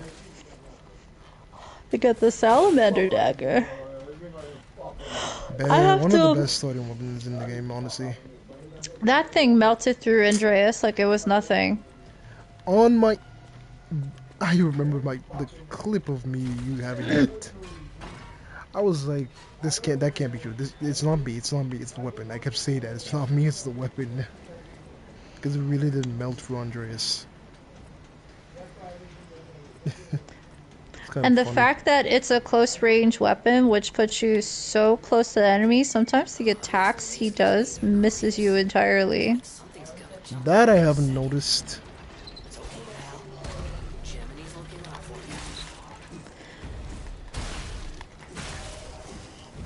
I guess that's why some people like to put a shorter handle on some of the weapons. Really, I thought it was because it makes the weapons go faster. Like if you take the heaviest blade and put it on the shortest handle. No, I think also it just puts you really much closer to the boss. To the enemy. I can't believe you still do this. I might fall. Why? Because I don't have a steady hand. You don't have stick drift anymore. Doesn't mean I can't fall.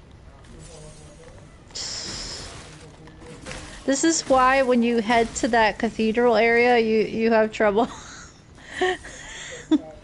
you gotta try to just be a little more. If I approach the cathedral, like I approach the Black Red Brotherhood, and I have enough items to throw, I'll be just fine.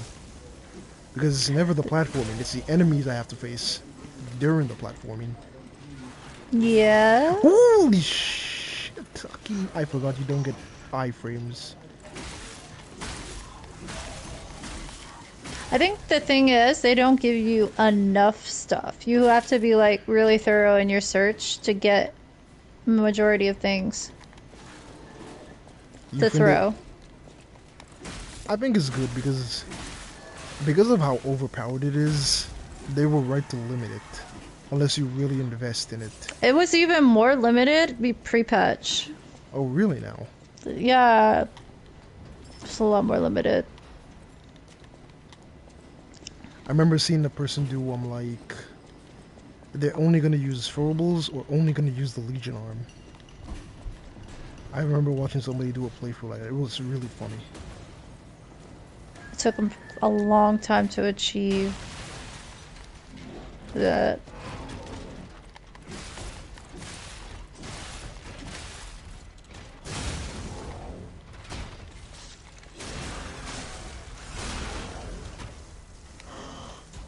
Because some of the throwables scale with whatever you put into your stats. Some really do scale with the motivity. And some scale with technique. And then of course all the one that does the elemental damage really scale with the advance. I've never made an advanced build. I mean, I know it's a good idea. I've seen what it can do. I've never made an advanced build. I've seen who else cranked up to 80 advanced. I think he bumped it into the twin dragon katanas. Uh-huh. That was insane, but I've never used advanced that much. Yeah, that's the thing. When you get the cranks and you move the handle into... I think it's the handle or the blade. You move the blade to scale to whatever you want. Does the crank work on every weapon, or are there unique weapons that can't be changed? It works, I think it does work on all the weapons, the crank. Even the boss weapons.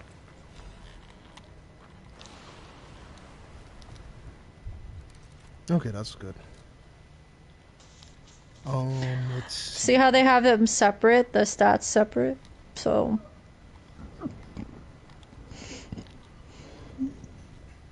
I want to put you here. And then put you here. I'm gonna be dealing with some annoying stuff. I think what is neat about the advanced weapons, don't have to buy the grinders. Okay, that's purification. This is resistance. What are you saying now? The thing about the advanced weapons is the fact that you don't have to buy the grinders to have the elemental damages anymore. You don't have to spend the extra ergo for it.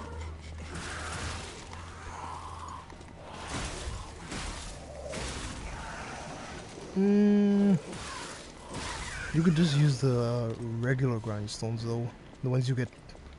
Because there is an ability in the P organ system that upgrades the amount of times you can use it. Yeah, you just use the grinder. But with the advanced weapons, you can't use any of the special grinders. Yeah, because they already have an element on them. Yep. So if people want to play around with different grinders and stuff, they have to use a non-advanced weapon, so...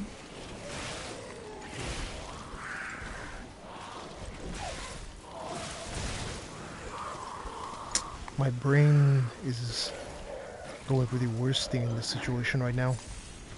Dealing with multiple enemies at That a double time. barrel shotgun would come in handy in this moment. Because they're all so close together. Fine.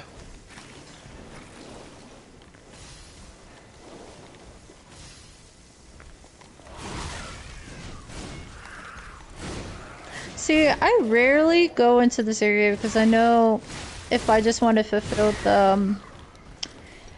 the requirements for the trophy, there's actually no need to be in this area. I just come here for the extra moonstones.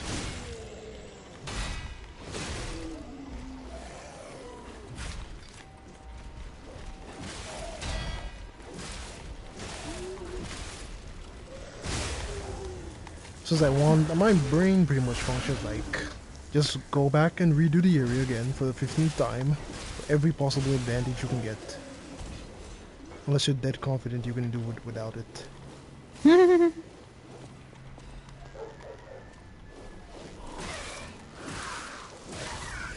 Maybe I was too quick to do that.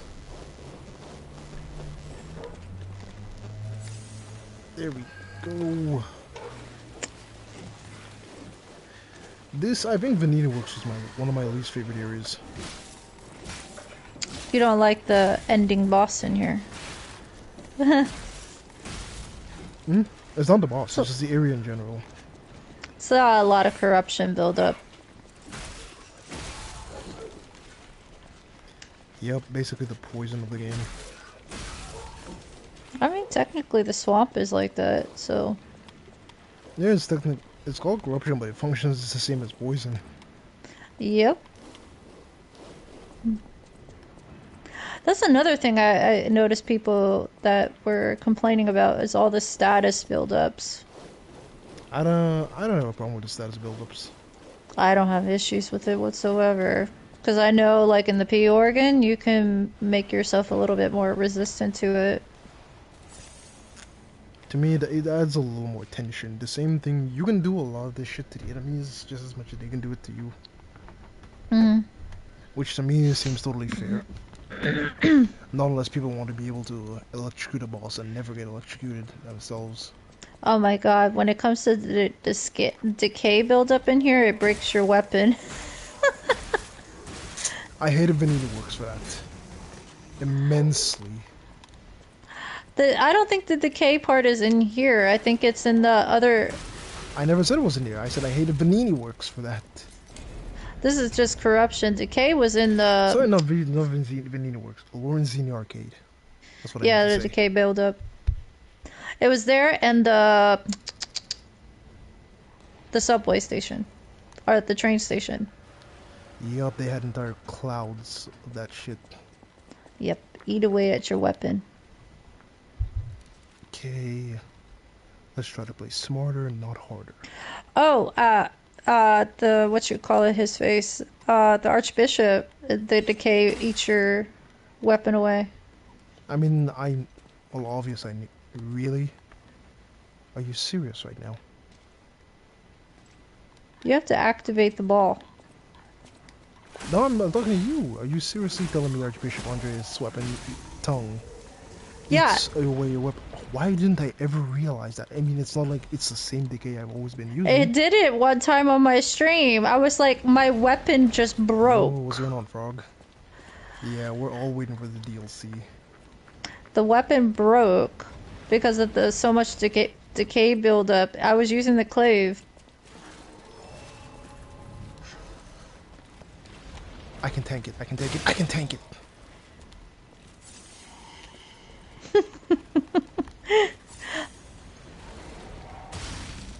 You can't.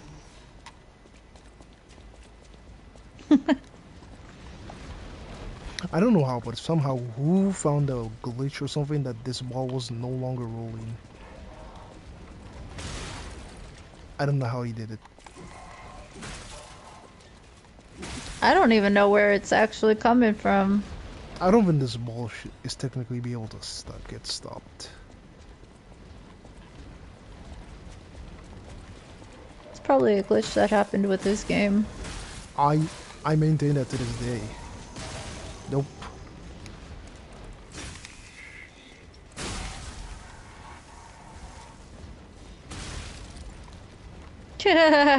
Not today.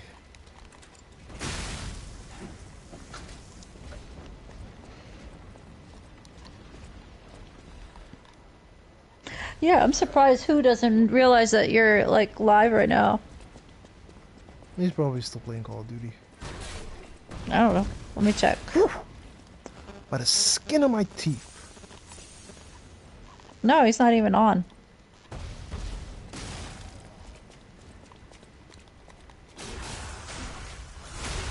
Oh, he's not on his PlayStation. He's probably on his PC. His PC is a monster. I'd love to have a PC like that in the future. Like I said, I would be playing a lot of old school games if I had a PC. I never liked the Fireman axe. I thought the animation. Oh, let me give it a try. See what happens. It's what that weasel uses. That thing is pretty. I had a buddy who mained this weapon till the end of the game. And I Some was like, people like that booster clave handle, and then they just put whatever on there. To follow me everywhere. it is a very yeah. Ocelot did that. To him, the booster glaive handle is more than just something you like. It's an absolute essential for new players that they should never miss. I don't know about that, but okay.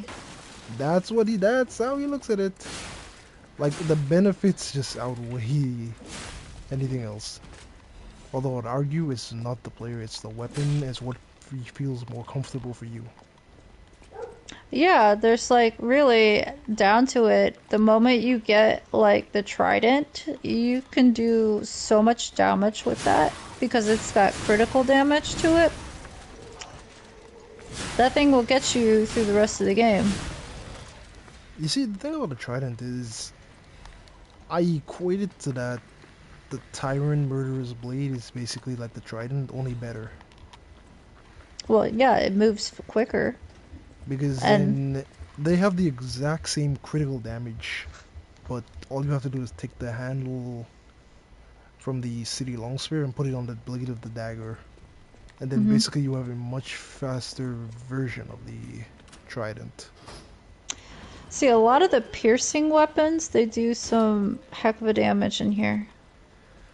Yeah, the first time I mixed the Tyrant Blade with the city longspear, I destroyed Lexatia. Like, it was so bad. I laughed at how ridiculous it was. Let's see. We're supposed to go this way. We got P's signature clothes. Where do you... Do what? Costumes. There. Right, Blue Blood's tailcoat.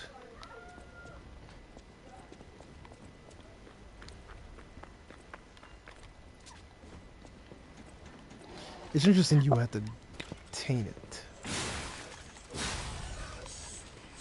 See, I like the costumes in here. They're just strictly for fashion purposes.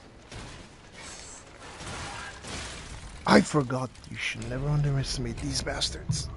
Oh, they hurt. Yeah, a lot. A lot.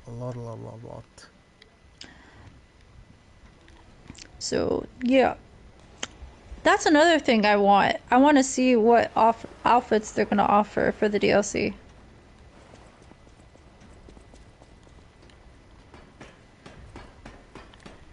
Obviously, you have to go into this game looking snazzy. Did I open this thing? Tell me I was smart enough to actually open this thing. And that I wasn't stupid enough to leave it unopened. No, I actually was stupid enough to leave it unopened. Yep, you forgot it. Okay. You didn't go tap the other Stargazer? Which other Stargazer? The one across the pipe? The one where Vanini is? Didn't bother with it. Cold. Cold. That's not playing smart. Let's just not talk about it. You were gonna go up against these like hard hitting puppets and not hit the Stargazer?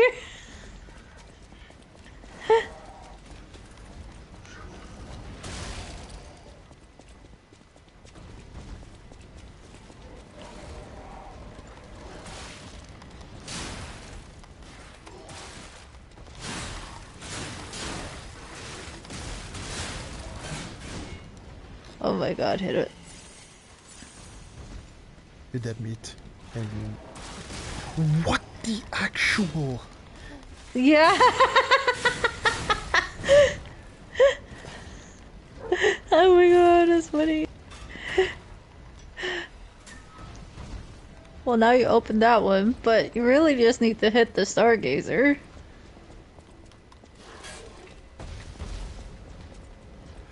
We run past you. We don't take Jay's advice, and we go back the exact same way. And don't hit the Stargazer. Exactly. But this time, we succeed flawlessly without failing. That's the thing about this game. People don't notice that every time you get hit, you lose your ergo. Yeah, that one actually did take me a while to realize. I pointed it out a long time ago that that's actually more punishing in terms of losing your currency. You could not die for another hour trying to get your ergo back, and end up losing it all by just getting a little hit. Yep, exactly.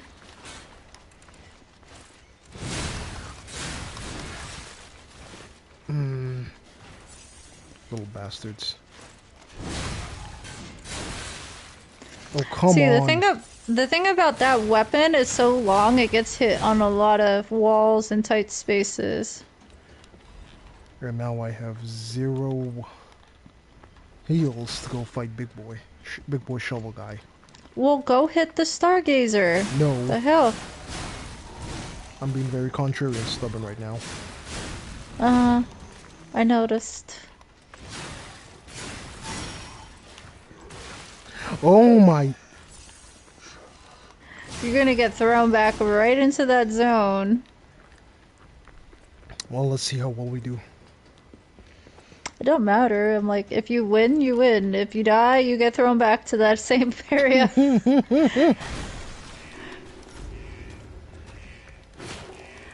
I wouldn't fight him in here, though. Your weapon's gonna get caught. Come on, do the thing, do the thing, do the thingy.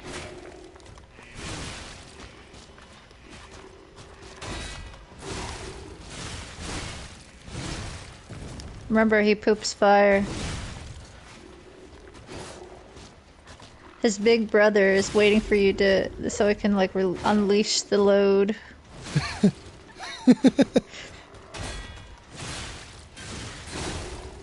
Woo! You're getting overheated. Oh, that's too slow. The wind-up attack. The wind-up attack is slow. Fuck. Shit. Throw him back. Try not should've- to get hit. Try not to get hit.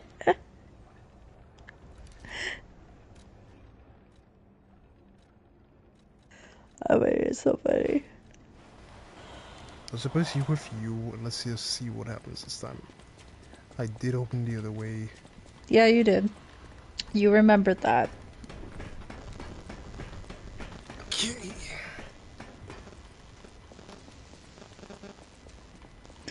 I'm really surprised it's a nice quiet Sunday. I'm telling you. I couldn't agree more.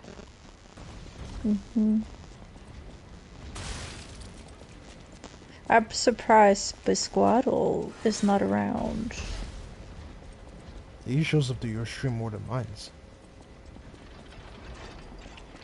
And now I'm not streaming anymore. I'm not making content anymore. I'm leaving my channel to die a slow and painful death.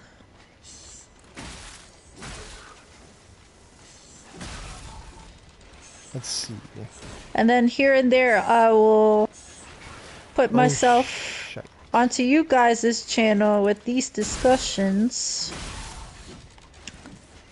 Just to make things more lively for you guys. Oh my, you still attacked me through that. Okay. And also gives me an excuse to annoy you both. You don't annoy me. You'll That's have to try because better than that. we're on the same brain wavelength. Everyone That's it. else will find us annoying, but we don't find each other annoying. Amen to that.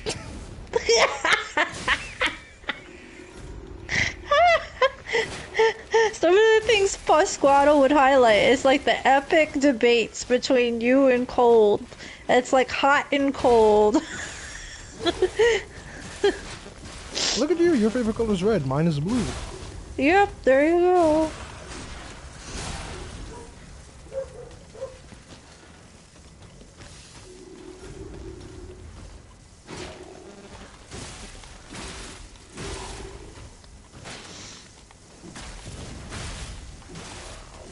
Oh, you got him down. There you go. Yeah, just needed some electricity. It always does the trickies. Did you, like, bring down the pipe first? Absolutely not.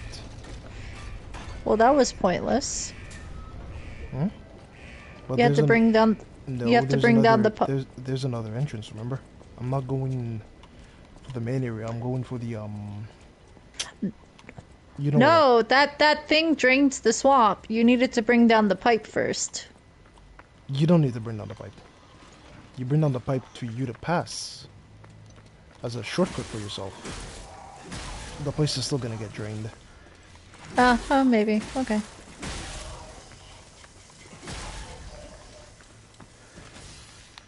I thought that was the process. You had to bring down the pipe Nah, first the pipe and is then your drain. shortcut. It's your shortcut. That's the only reason that's the only purpose the pipe serves.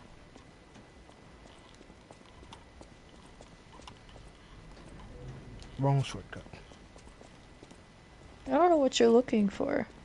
There's another shortcut going directly to the Puppet of the Future. Somewhere this way. Yeah, not here. Everything is available, no scraps for others. It's not this section. It's somewhere this way. No, it was in the other direction. You know that other main hub area, the last Stargazer, where you hit? There.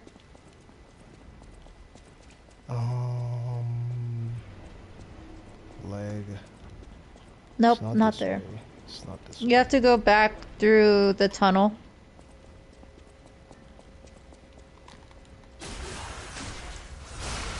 You could have just used the cricket watch. Down. Back to the other Stargazer. Damn it, you, man. Just bring down the pipe and you'll get to the Puppet of the Future. What the hell?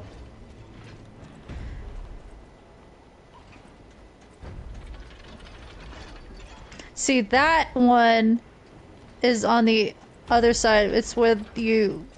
There is Have one. the- Yes, there is one on that side. Yeah, it's in this other Stargazer section.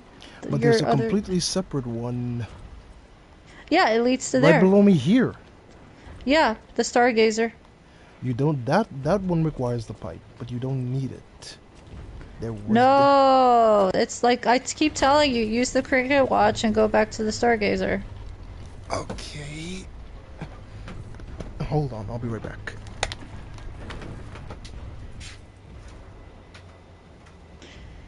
Oh, fantastic. The pipe fit like a glove. Well, like a pipe that fit. Idioms, you know? Let it fit like a pipe. Hold up, let me go to Cold's channel. Okay. I'm being lazy with my life. Okay. Let's see your shit. Okay, let's see.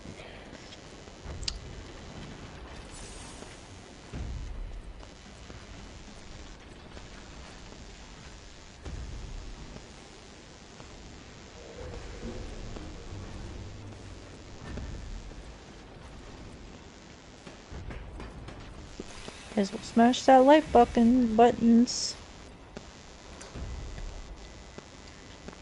Okay. Yeah, not many people out for a Sunday watching today. Yeah, that is true. Typically, it takes an hour of streaming before people start picking up on my streams. And you were unlisted. For Yeah, a good hour. Over an hour. I About was an hour still and gonna 40. laugh at that. I know, about an hour and 40 minutes. Well, it's for people to watch later.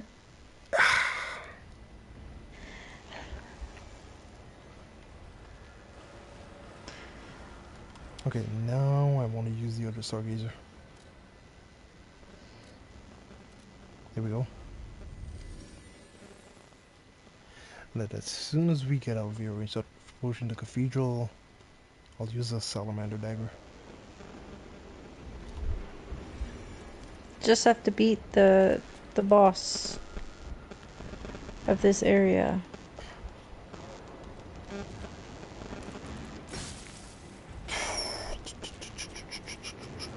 The Call of Booty. They should have just called it that. Instead of Call of Duty, Call of Booty. Really? Really? It would have been a hell of a marketing term there. I don't play these games because I don't understand them. But I'm still watching. Well, 360, it's been a long time. Welcome back. And glad you're at least enjoying it to some degree. To people like Jade, they aren't all that. To me, they're the best thing I've ever played. Almost.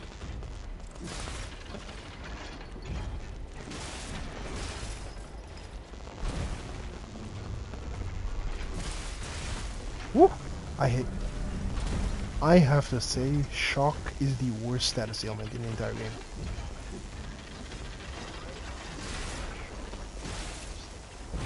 I don't think there's anything worse than shock.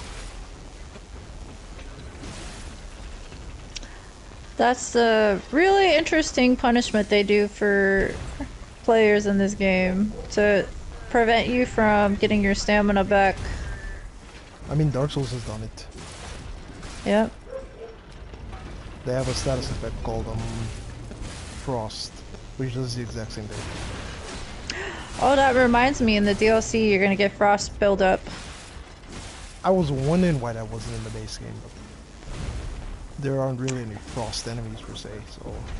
So in the DLC, that's what we're getting. We're getting Frost buildup. Can you imagine that? That's gonna slow your movement. Wait, did they say exactly what it's gonna do? I just saw it from the people playing. Oh, they specifically said it slows down your... It showed that they slowed up by a lot. It slows your movement so much. Oh, I watched it. That... See, this is why I don't lock on with them. Nah, just like using your middle finger will lock... Using your middle finger to press R2 and L2. Locking on feels completely You gotta put that pole up. You gotta ask players, like, you know, console controller players. I'm like, do you use both index and middle finger for the triggers, or do you just use your index finger? Index finger for everything, 100%. Well, that's you, but I use both. It's not that hard to just switch your fingers. I don't know, it's just what happens. I wonder what who does. I want to ask him too. It's like you're like learning you'll be like, fun fact, who else? Jade happens to use her index finger and her middle fingers for the trigger. What do you use?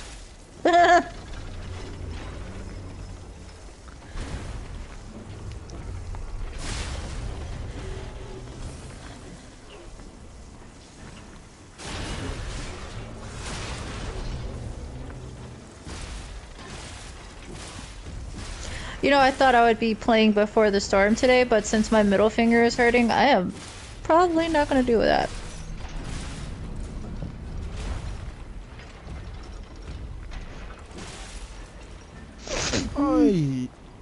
There are what, 4 Life is Strange games now? Life is Yeah, people Strange. say What people said? What?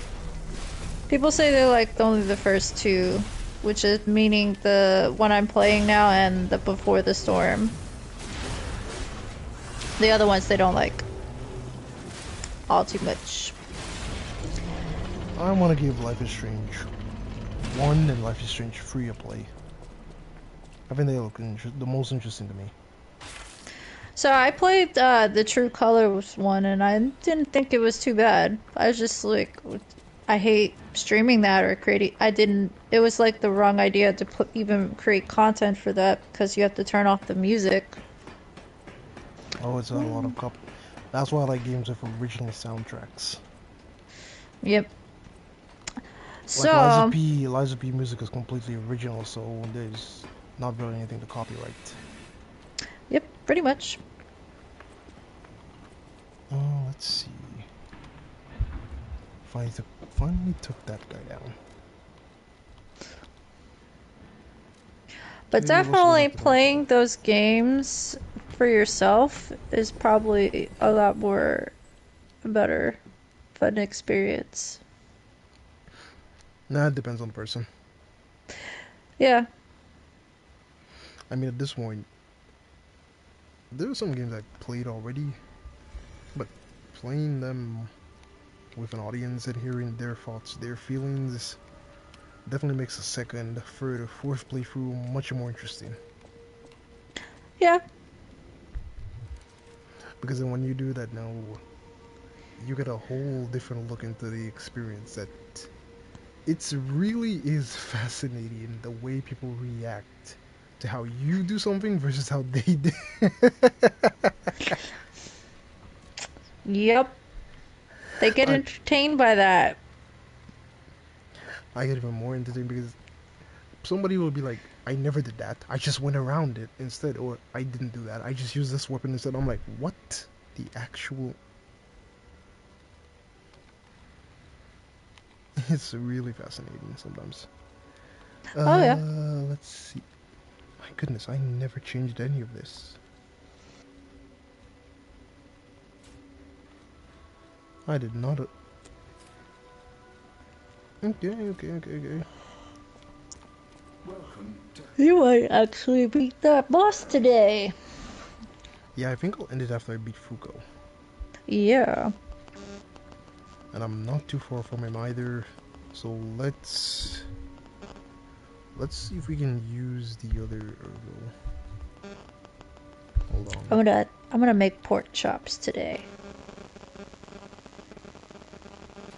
Let's see. I'm already thinking about food now. Ah. The thing with me, I can't help but cook early, so I don't have to cook for the rest of the day. I don't really have to prep like that these days. Generally, when I'm ready to cook, I'll just make sure I thaw everything out, like any meat.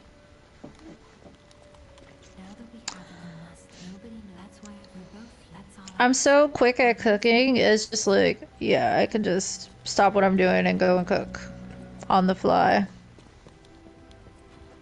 I think I'm too much of a morning person. If I don't do it now, I won't do it later. Probably, yeah. What the actual... To me, cooking has become an art. You're going to the he's the rich. I heard he went to Nah, it's definitely something I do because I have to eat to survive. Yeah, I went from that to cooking is an art. Because I've become pretentious in that way, along with my Earl Grey lattes. Okay, there's nothing for that either. I'm not gonna be the person who has wine anymore at the table. I won't have the wine to pair. How long are you gonna go with your sobriety? For 100 days. Okay, let's see how that So, turns out. so it should end by August or September.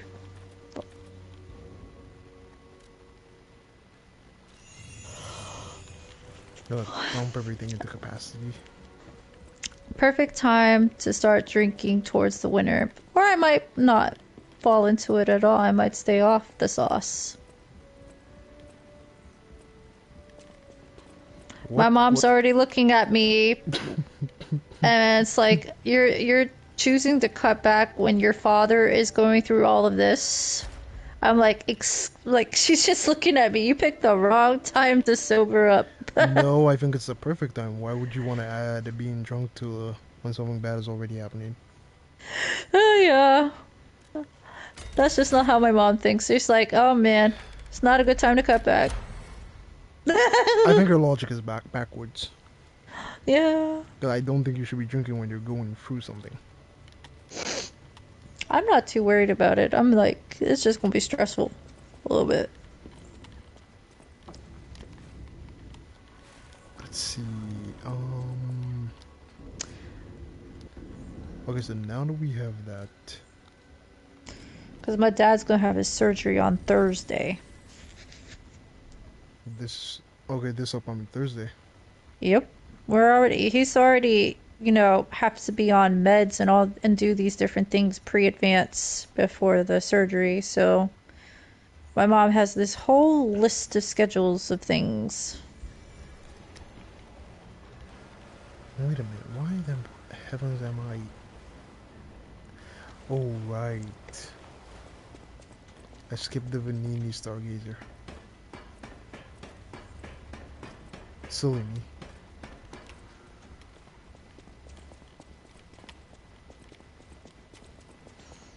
So then we just have to head this way, turn that way, turn this way again.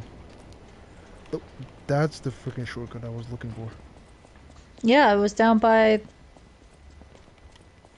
the Stargazer. Or this way, yeah. You opened up the shortcut, so. Eee. Hopefully you get some new Resident Evil during Summerfest.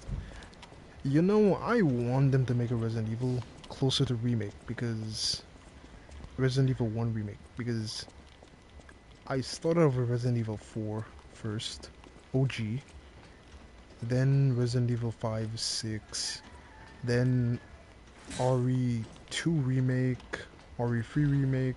Didn't really play it long. I haven't really played much of 7, but to me the best Resident Evil I played so far is Resident Evil 1 remake, because it gave me exactly what I was looking for from a Resident Evil game. The tension, the dread, having to be smart and use your resources carefully, having to manage which zombie you can and can't kill. For my sins, I must kill them. Excluding Resident Evil 2 remake, none of the other Resident Evils have given me that, because it is possible to kill every zombie in every area in the subsequent games after Resident Evil 3. You can't hit them. I must all puppet. Wait, I wanted to do a preemptive strike. all puppet. It doesn't allow you to do it. Kill the puppet. That was smart on them to do that. I can't tell what's blood and what's oil.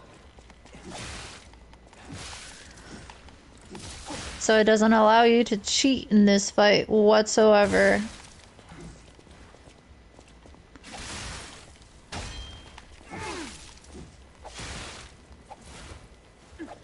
That's not cheating, that's called playing strategic.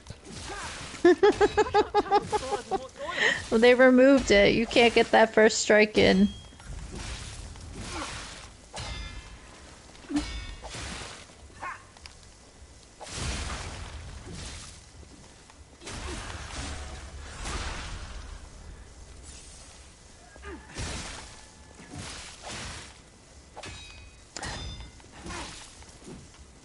I wish I'd known. Surviving the Oh my goodness.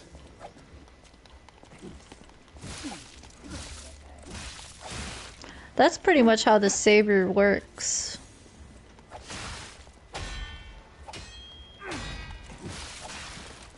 It's the gnarliest shit. Just keep slashing away at you.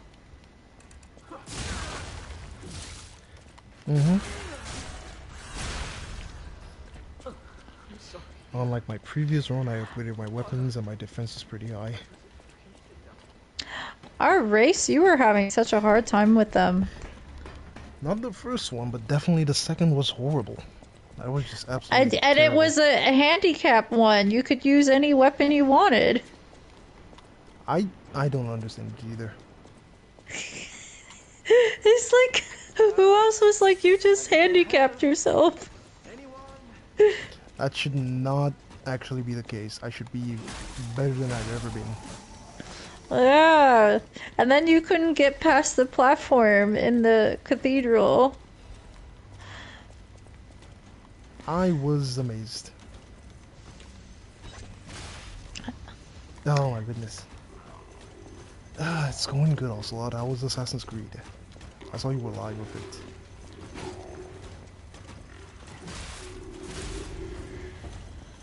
Oh, yeah. And Oh you my- want them... And you wanted them... See that combo move? I It don't was care. if you didn't have the jump dodge to get out of the way when you get smacked down, Oh it my- would have just comboed you to death.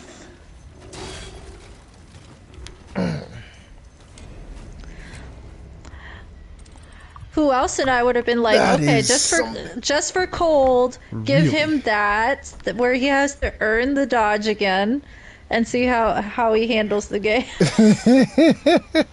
Just for him. Oh my goodness, really? I pointed it out to you. That combo attack was specifically for that.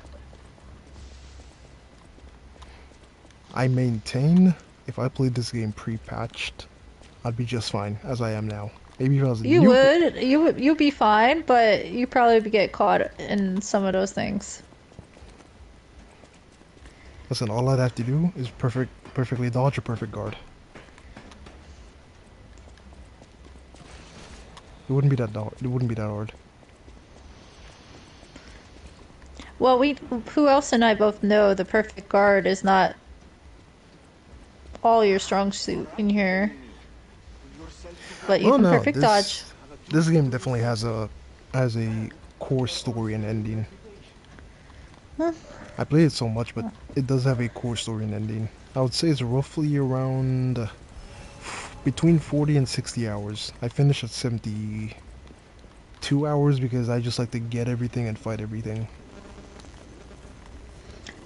Definitely, if you want all the trophies, you're gonna explore every section. Mm-hmm. Because majority of it is just finding the weapons.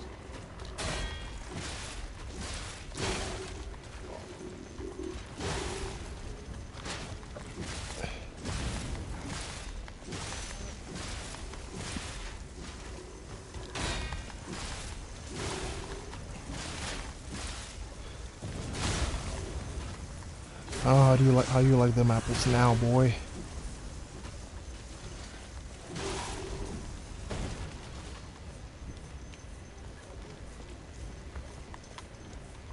I don't think I even want to bother with the extra stuff on top. Let's just go straight and fight Fuko. Let's go straight, fight Fuko, and then call it there. A little help? Anyone? 360, if you have an Xbox, might be able to just play it on Game Pass. Like, I would recommend, it is a Souls game, so it's pretty challenging. 360 doesn't have Game Pass anymore. No, my commenter, his name is 360 Kick for the Low. Oh. He's a big Resident Evil fan. You should have seen him and Wu talking about Resident Evil. Mainly about how the new ones are trash and the old ones are amazing. It's still amazing.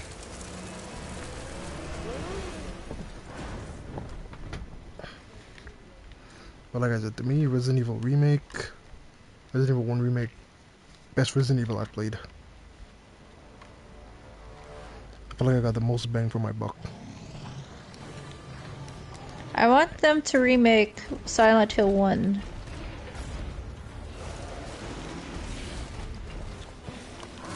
I didn't see Place 2.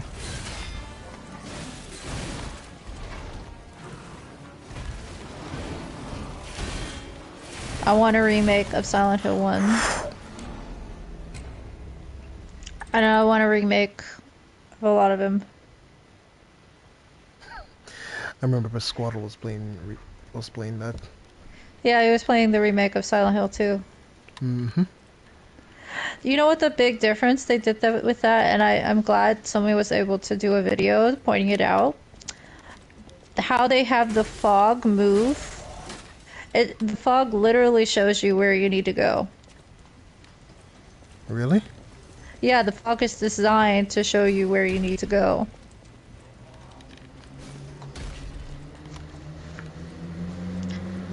I thought you just So had to rely on your map.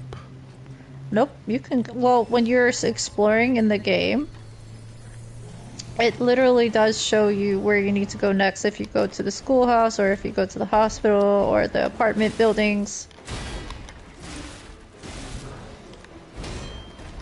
So I've noticed it, like it'll obscure and make it thick enough in areas showing that you don't go there, and then it thins out areas showing you where you need to go. That's interesting. Yeah, someone noticed it, and I thought that was like, yeah, now I notice it. That's a very interesting thing that they added to that.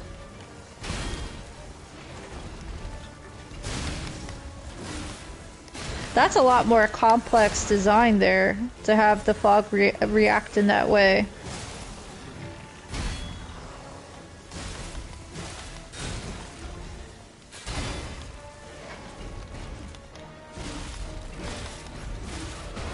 I mean, the big thing about Silent Hill is the fog, so...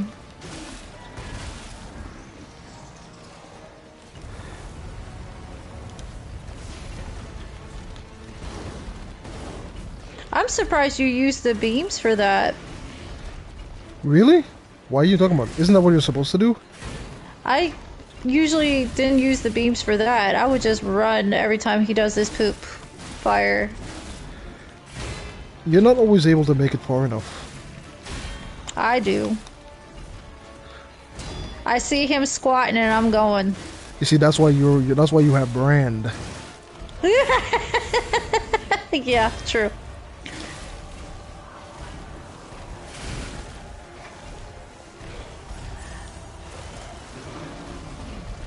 You know, I'm surprised people don't realize that attack is like the easiest to dodge.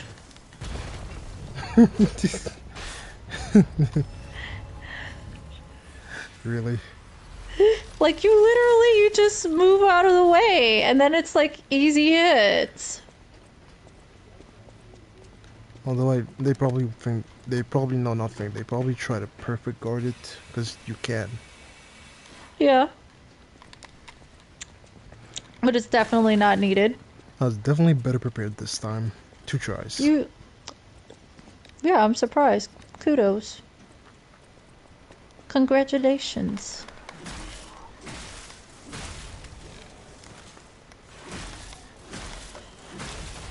There we go. You might get to the path of the pilgrim real quickly. I'm getting close to the first upgrade material for... You have a lot of ergo though. Are you sure you want to go forward when there's another poop shoveler? Absolutely. Recklessness is in my nature. Oh my! Ow, ow, ow. You're gonna get killed by a fork. Nope, not today. I rebuke you.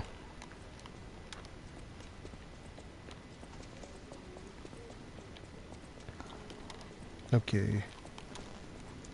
Yeah, it's definitely... I'm surprised who else didn't join. I mean... I'm still game. My phone still has juice in it. The battery gets really low, then I'll have to quit, since I'm using this as my screen. Okay. Well, I can't be on here for that long. I have to go and make food and be a human being. A sobering human being.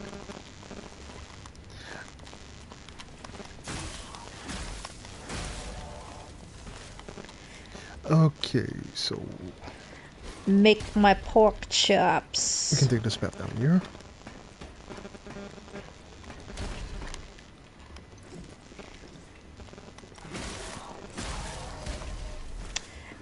Yeah, make my pork chops and have a non-alcoholic beer.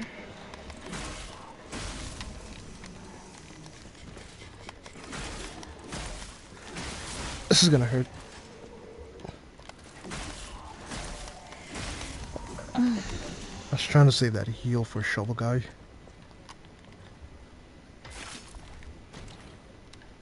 I have to keep an eye on my thumb, but I think I'd be fine. That's right, Not my Ocelot. thumb, I'm middle finger, not my thumb. That's right, Ocelot. There is non-alcoholic beer. Yes, there is. It's actually pretty good. Jade has given up drinking for the next 100 days. What's funny is they bought an extra after work after we got paid. My boss and my other coworkers, they all bought beer and they got an extra one for me. They kept wanting me to take a drink, but I was like, nope.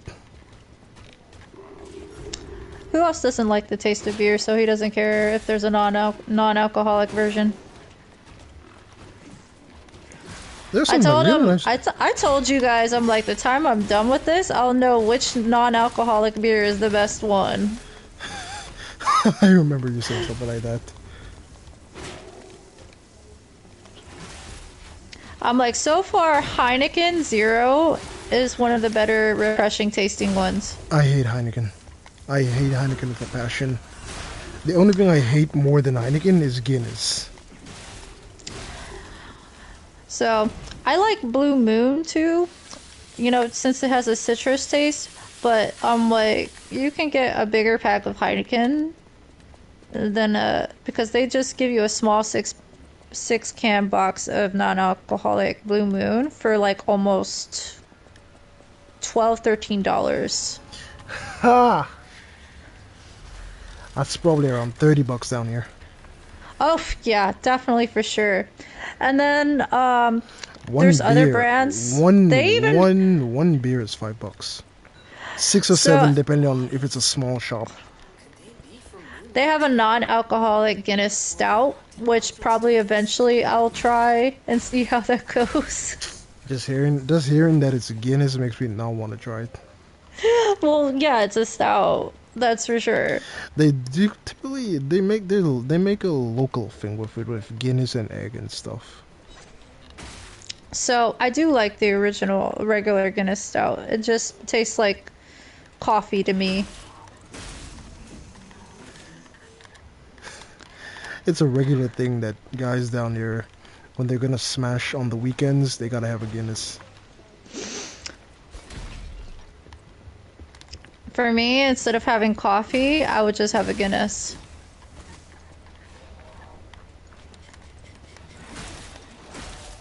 Even though it doesn't say like it has caffeine in it at all, it's just more like it has that taste of the coffee notes. Does it actually have caffeine?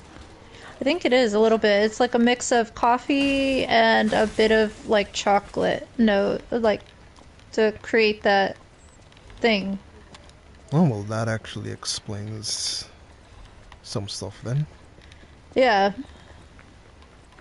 I had Let's to look see. it up and stuff to see what the ingredients they use. 13,000 Revo. I still have all my heals, so which is good. And I'm about to come into contact with. Actually, I think you get crescent moonstones down here, right? I think you do. You know who else has to be on non-alcoholics for the next something weeks? Really? I don't think he has any issues with alcohol. My dad has to, because of the medications he's on, he can't be on any alcohol. You see, you realize what I did with that sentence, right? It's so funny. Repeat that again. What did you say anyway? I don't even hear. Repeat that again. You know who else has to be a non-alcoholic? Who else? Oh my god. You know, I keep wanting him to really just change his channel name to Barnaby Bubbles.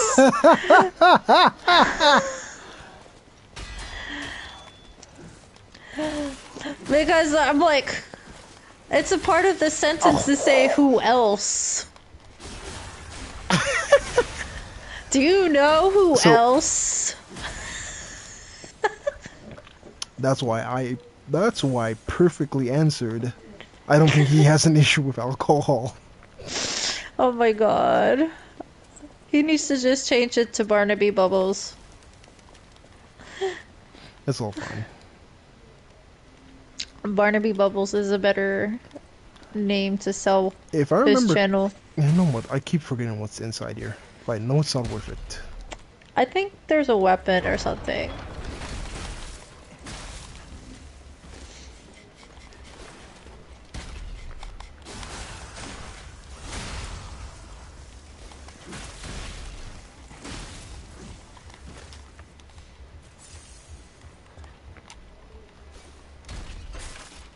You're gonna let that thing keep throwing shit at you? I don't think it can send that far, or at this angle. Oh, would've it's hit- like a converter. It's another thing to add to your armor.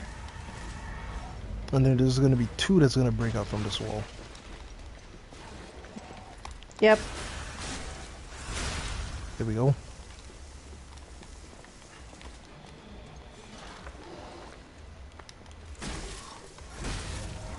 Yeah, I'm gonna make some really good pork chops. I still have leftover Thai fried rice. That's the side. And have a Heineken.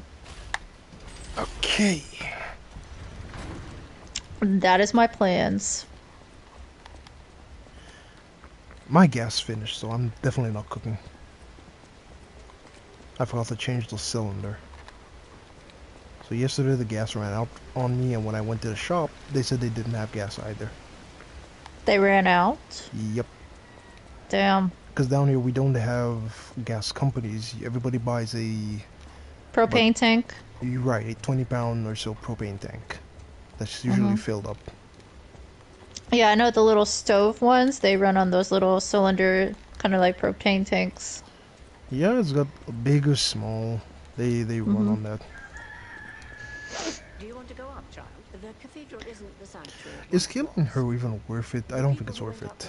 I still don't know what happened. I wouldn't fight her. Are you? I think it's too annoying. You do fight her later on anyway, so I'll Yep. give her the stalker greetings. As for me, I have no right. It just gets you to the Stargazer and stuff. It does affect your humanity when you fight people in here, so... Shouldn't you be getting more for doing the most human thing ever and killing people? No, it's mostly based online. No, you said it affects you. It affects your humanity when you fight people. Ladies and gentlemen, No, when you... With her, it affects your humanity. Railway. The way you answer, you lie. You lie. So if you choose to fight her, then you don't gain that extra point for humanity. Ah. Down moonlight, just fascinating. Okay. So you lying and doing the stalker greeting, it gives you more humanity. Because you're lying. Building it on a cliff. St. Oh dear goodness, I even forgot Elden Ring Nightwing is coming out this week. Angelica, wonderful saint, wonderful. I thought they released that stuff already. No, it's coming out on the 30th, end of month. Don't Hmm. miss on that Next 5 days. view of the beautiful crot. It's been my pleasure. I can't believe I'm saying this about a FromSoft release, but I've been your captain. I 100% feel like skipping this one. No problem. Well, not bad, huh? Oh, I really am good at this. Depending on if who else wants to get it and team up, I might consider it, but if he's not, I'm not gonna skip it. What I do. That's quite a bit of money to Gonna move on, pal. play just for that. I don't think it's pretty cheap actually, it's just 40 bucks. That over there. I recognize that. Not I even- think I think the money for the DLC is more worth it, and it's $30 for the Liza P. that's true. You're gonna get more for your buck with Liza P DLC. I mean, yeah, I was pretty satisfied with the Shadow of the Orchard DLC. Minor criticisms of its exploration aside, I don't think many of the bosses were as bad as people said, because everybody was saying Rolana was relentless, but I got pretty frequent breaks to get away from her and relax or heal. Despite people saying Rolana is constantly on your ass. Let's see. I do think Radon is the worst boss, or worst phase 2 in FromSoft history. He was not too fun to fight at all. People say Mesmer was better. Should have been the end boss. Yeah, I kind of want to agree with that. Then again, the fandom themselves have been asking to fight Radon in his prime, and I guess they got what they asked for. That wasn't his prime. That was like whatever. What's his face? It was just a empty hollow shell, but it had what did it? Moog in it. Or is that Moog's? Oh, it's Moog's body with Radon's soul in it. Right. Because Radon is pretty much a dying and half-rotten zombie by the time you fight him in the base game. Yeah, that's technically not Radon you're fighting. You're fighting Moog.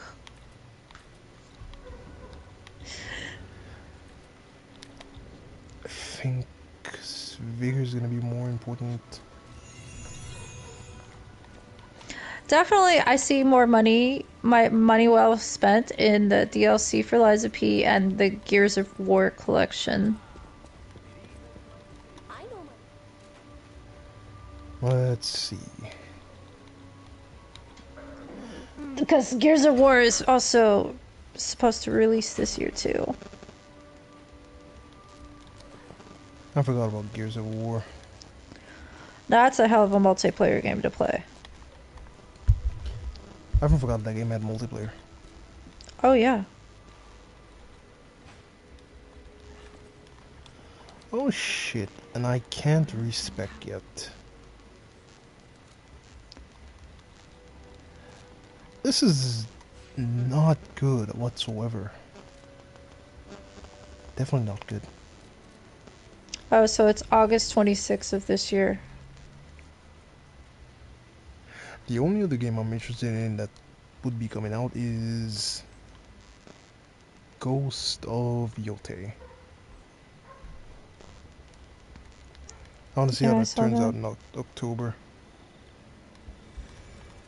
Particularly since I loved Ghost of Tsushima so much, I want to see how will they follow up with the next installment. Hopefully they do it good.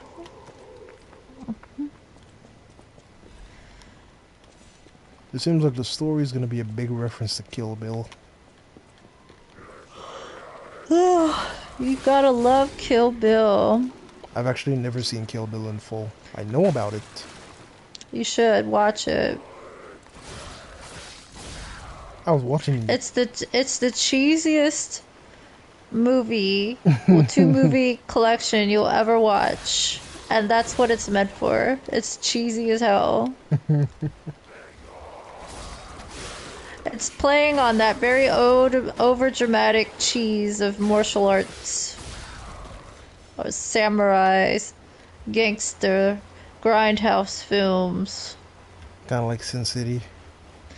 Yeah, but without that. Well, there are moments where you have that, where there's... Yep.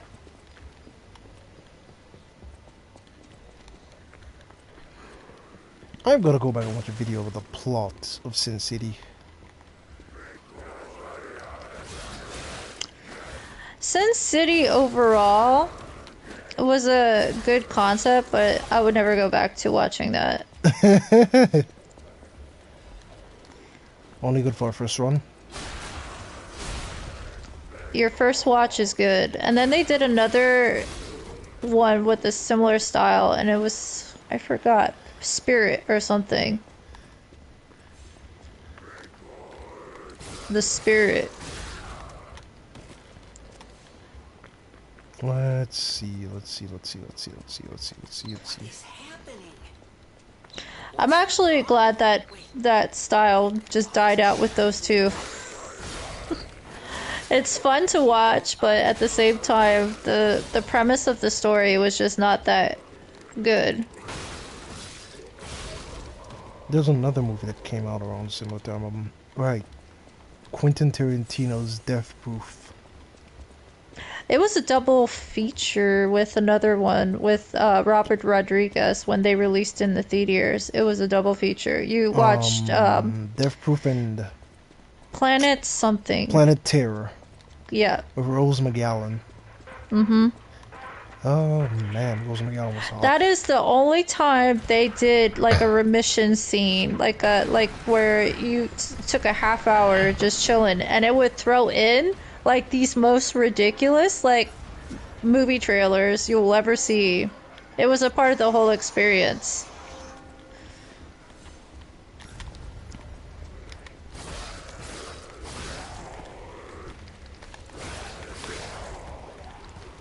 It was like just mock trailers for films that would never exist.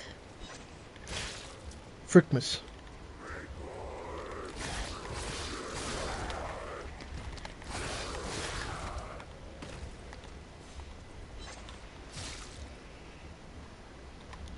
That's the thing. Quentin Tarantino and Robert Rodriguez, they were pretty much like the pair that you would watch those styles of films.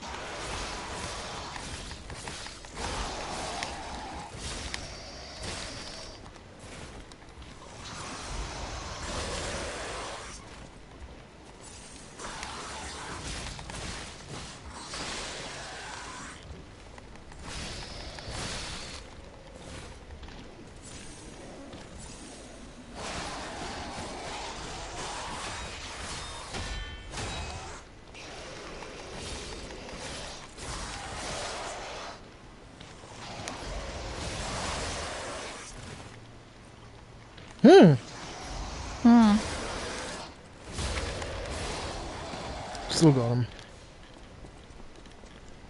Salamander dagger just can get you through this area.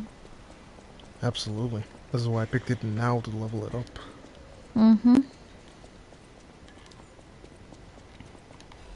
See, why the heavens wasn't I playing this good the last time? Really, I've already gone through 3 different weapons.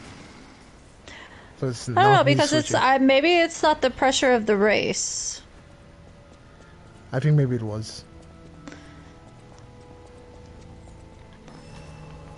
But I've heard a big time streamer basically say there's a complete difference in their gameplay when they're playing for an audience and when they're playing off stream by themselves. Their Yeah, it's a on-stream different game, experience. they say their on-stream gameplay is absolutely worse. You know what I realized with me?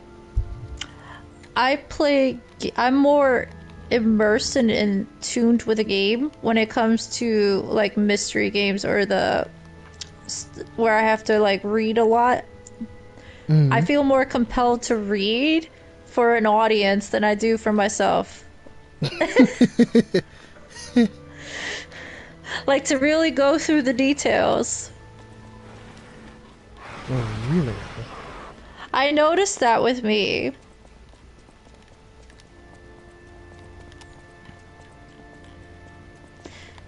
I really did notice it when I was playing the Fatal Frame, where you have to read almost everything. I really wanted to bring the first game in so I can play that. They need to remake the first game.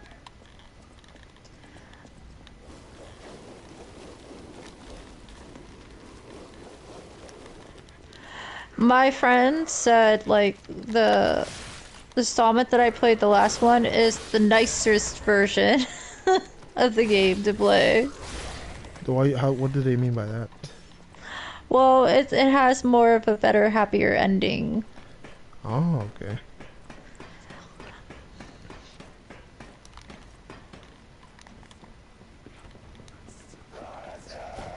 Because I did watch the ending. I'm like, I got Ose to basically resolve out, and with her, she pretty much broke the curse on the entire mountain.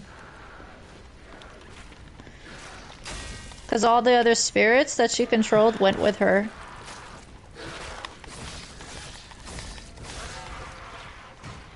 There'll be another curse somewhere. There's always a curse in these games. That's how all of them play out.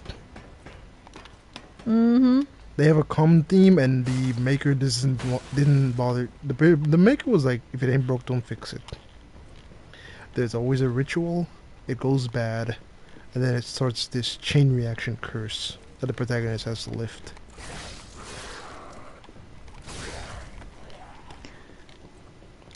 Same thing for Fatal Frame 1, Fatal Frame 2, Crimson Butterfly, Fatal Frame 3, The Tormented, Fatal Frame 4, Mask of the Lunar Eclipse, and then Fatal Frame 5, Maiden in Blackwater.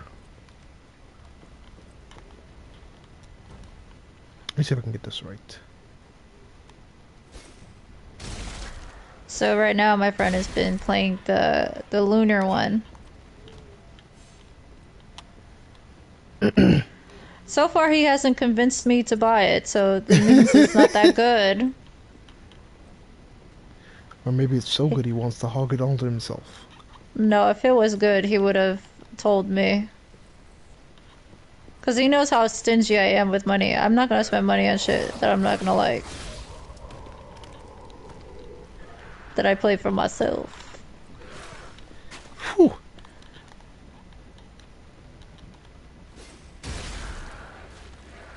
And the prices for the Fatal Frames games, they don't really go down. No, they are hella expensive. Yeah, that's what I'm saying. So if that one, the Lunar Eclipse one, wasn't that good, being that it's actually $10 more, being $50, he's not convincing me to play it. I'm sorry, but games that have been around since the PS3 era need to be $30 or less. I'm just saying. Like Red Dead Redemption 1, I'm not paying $40 for that. That thing needs to go on a deal. I think the more in demand it is, the price stays up for those types of games. But for Like for Fatal Pisquaddle. Frame, Pisquaddle bought an RPG that was re-released. mhm. It came out back on the Sega Genesis. 1 and 2 are $50 to get both. I am not paying $50 for an RPG that came out since probably before I was born. People will pay it to gain access to it. It's not in my book. Because people don't even have Sega Genesis anymore. That's why they're trying to kill old hardware. The only way to access it is through a paywall now. Well, not unless you have said OG hardware and you've kept it in good condition. Even that, it will erode. Let's see. It turns out some discs from what certain companies release would actually break, so erode quicker. Damn. So even if you maintain physical media, there's a chance that it still wouldn't last. I guess that's why mint condition cells were so expensive. Dump the fire. What? Oh. Dump. It's Yeah, but okay. Dump the fire. I don't think that Dump cryptic does. I don't. Dump the fire. Dump it. I'm pretty sure that cryptic vessel, I found it useless. Doesn't matter. Just clear it. There. It's done. Do you feel better about yourself now? I feel better that you did it. Like, you're missing all these things. You're making me act like that lady in the show I'm watching right now. It's not like it's something I haven't personally accomplished before.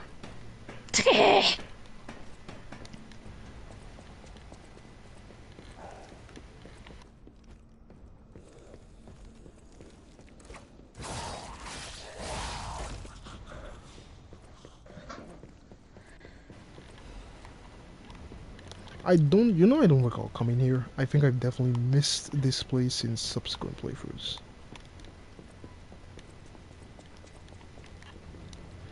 You only need to go over that big cog to get the thing, but you might The as well tuning fork, Pasquale's favorite weapon. do the shortcut. Shortcut. Shortcut.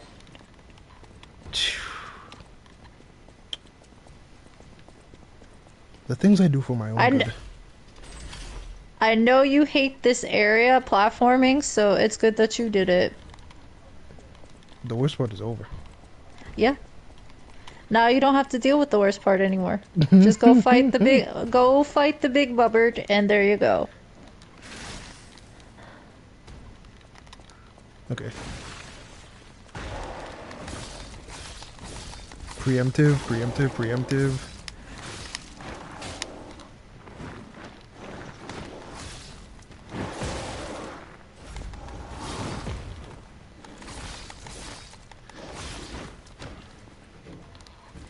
Damn, that salamander dagger just like melts.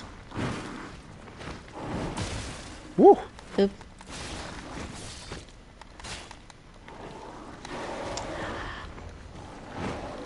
That's just so funny that the bosses in here have a chance to recover their health. It encourages you to be more aggressive, like Bloodborne, and keep the pressure. Mm-hmm.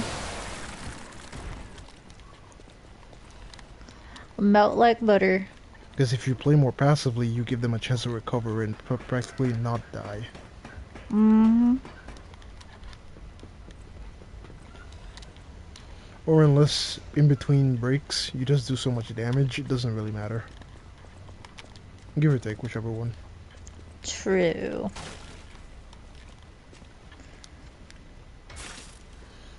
I still maintain to this day, even though a buddy of mine is completely in disagreement, Bloodborne wants you to be aggressive in this playstyle. Yep, it does. It's the whole rally mechanic is built around it. He's convinced, no, you're supposed to play it like Dark Souls. You're supposed to hit, dodge, avoid, till it's your turn to hit again. Nope. I'm like, in my eyes, even though they constantly say you shouldn't be telling other players that, you are playing the game wrong. I mean, if you want to have an easier time, you play aggressively. If you want to play it more challenging, then you play it just like a regular Souls. Okay, let's see.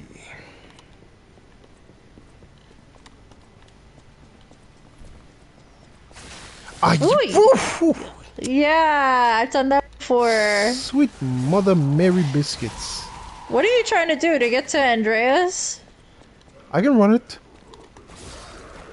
Give or take, I ignore some stuff. I can definitely run it. Well, go ahead, do it.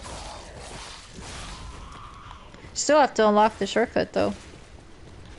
That's not gonna be hard. It's not. This area is pretty much short, actually, once you just understand what you're doing. It is. It's just a lot of little decay build-up areas. Okay.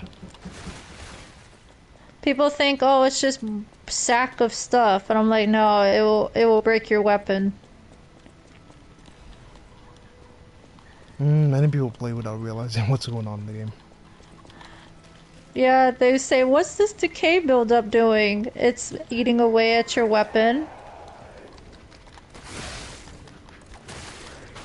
So you break your weapon. What the ever-living?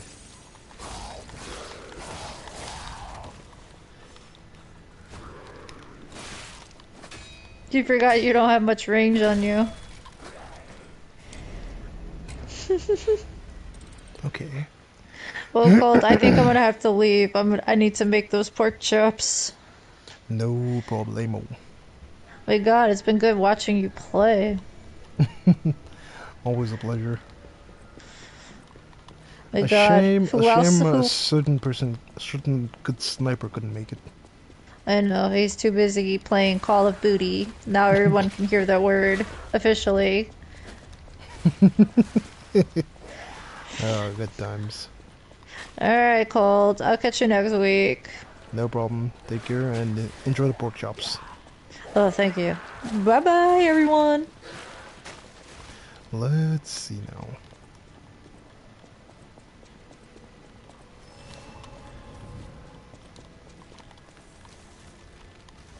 Oh, I should put back the thingy.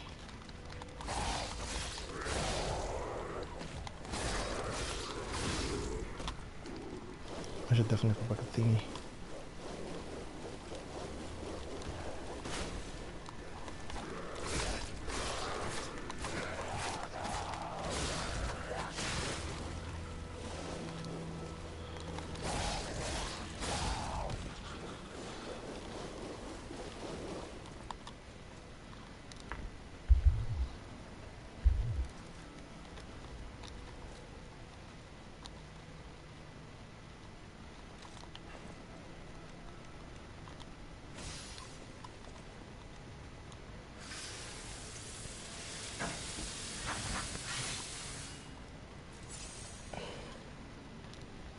Okay.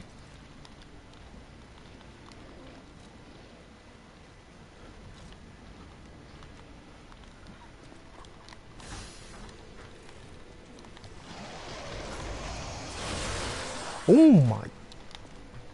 That's a rude awakening.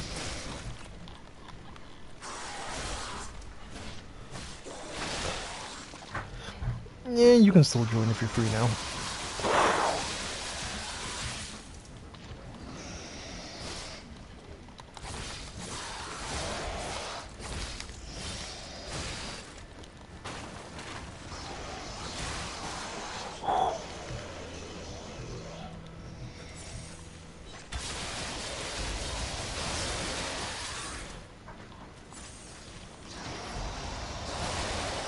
I forgot you don't get iframes for that.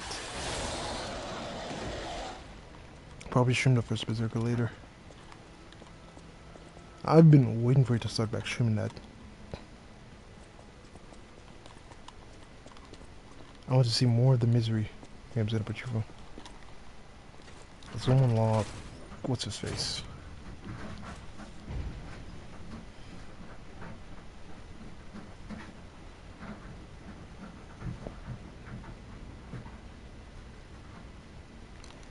Wait, is my...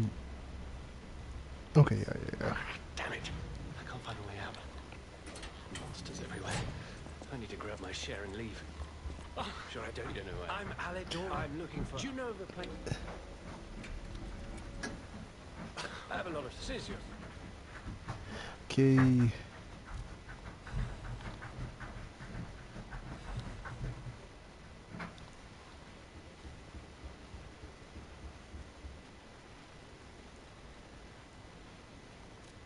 This one's pretty heavy, but yeah, we'll keep it.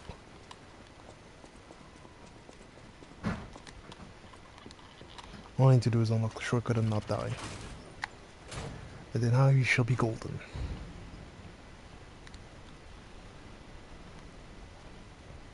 We take out enough enemies without dying to heal again.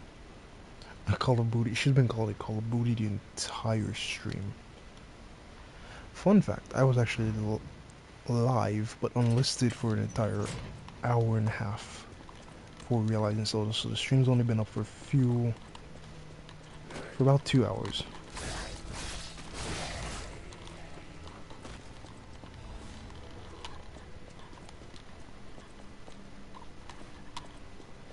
Oh, same thing, okay.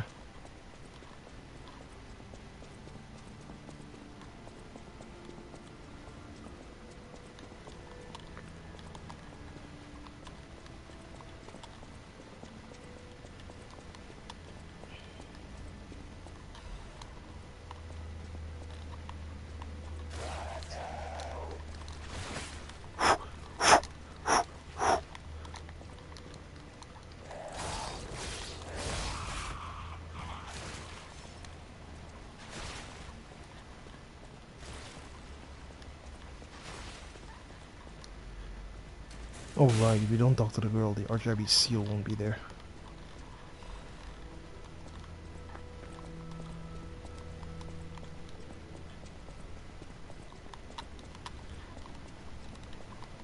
Wait, isn't there something you... There is something... Miss me, miss me. Who don't want to kiss me?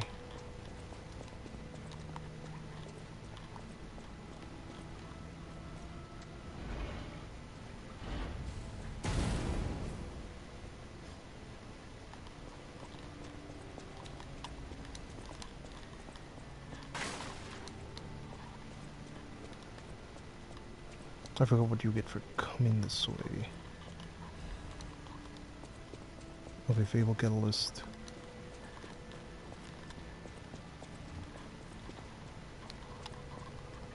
Okay.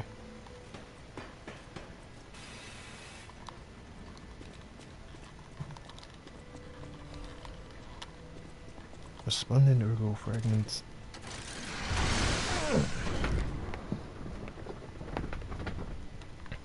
Okay, let's try hitting back.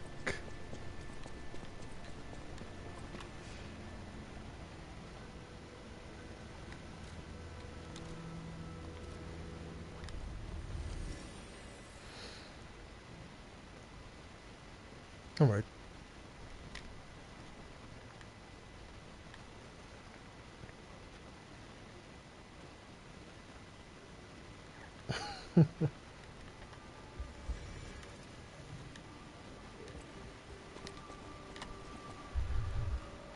Wait, what?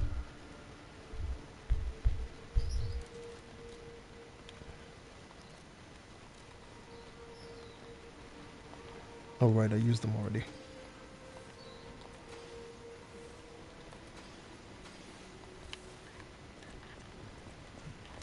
I heard during the overhaul for the next update, your ergo chunks and such will just be instantly displayed when you go to level up, so you can use them immediately.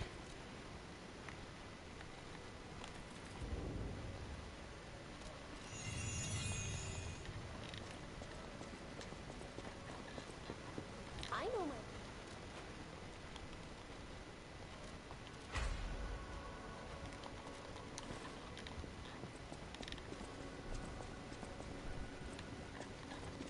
Welcome.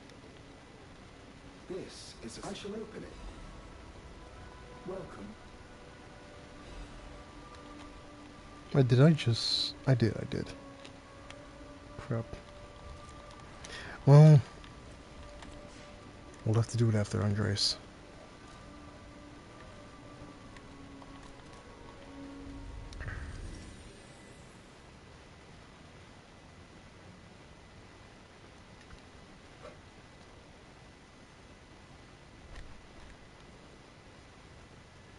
Yeah, we'll have to do it after Andres.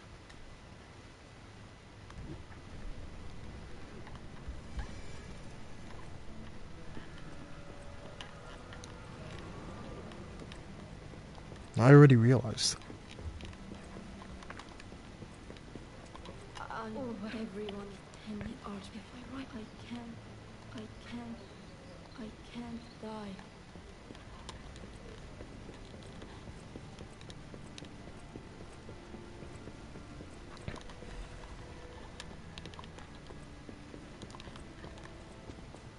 I don't think the RGB seal exactly shows up until you talk to her, and I think that's the first time I talked to her.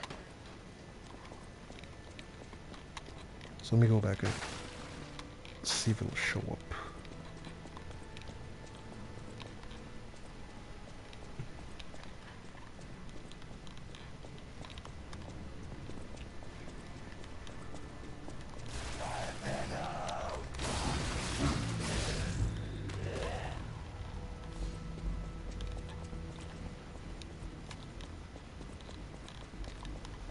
I know that item definitely over there isn't worth it. That's for sure.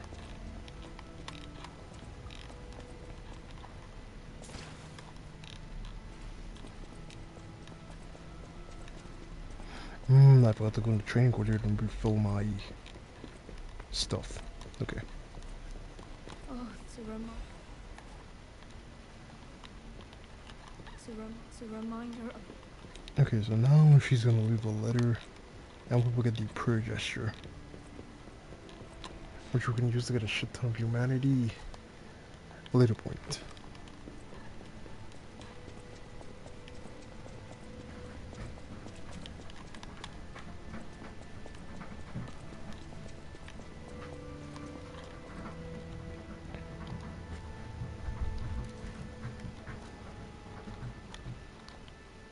Have I gotten anything better? I actually have.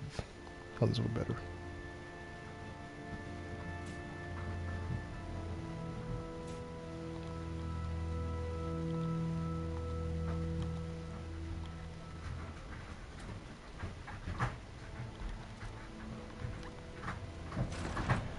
Okay, let's go. We gotta take on Andreas.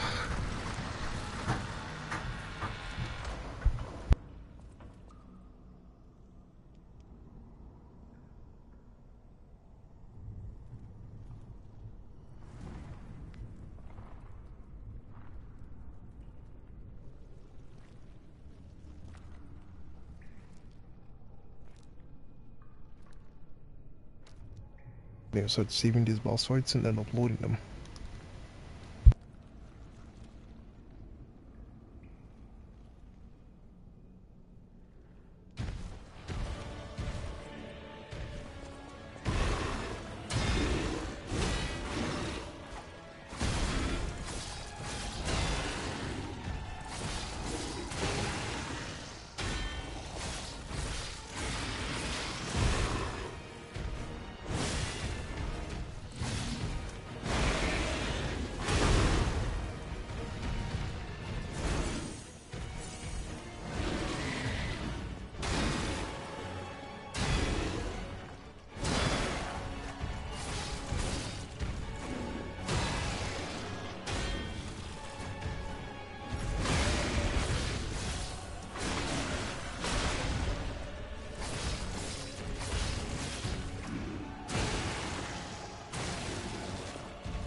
Okay, that was terrible.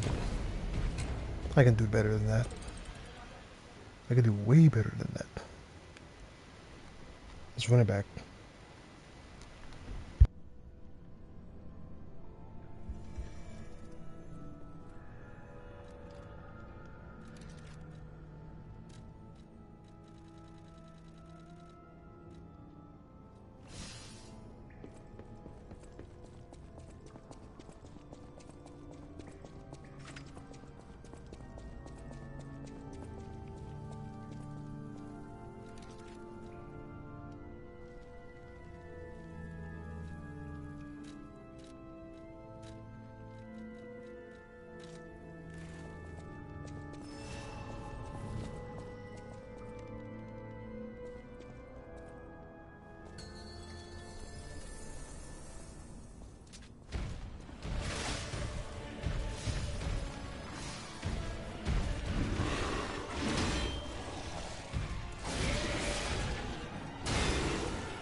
So then let you know exact time frame.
want to go back to the old Krat.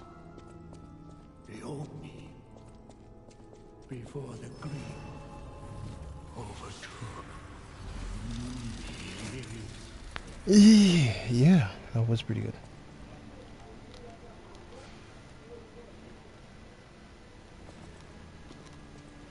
That was, what, 100%? For some reason I'm blocked from... Hold on, let me check something real quick. For some reason I'm blocked from recording my gameplay. I didn't have this issue with Expedition 33.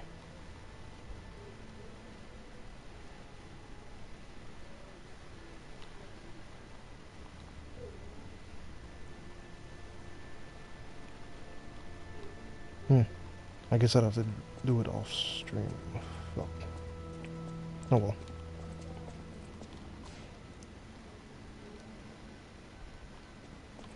I think I'm gonna end things here because my head is still throbbing. I'm gonna drink some water and end it there. Anyways, y'all, thanks for showing up and have a good day.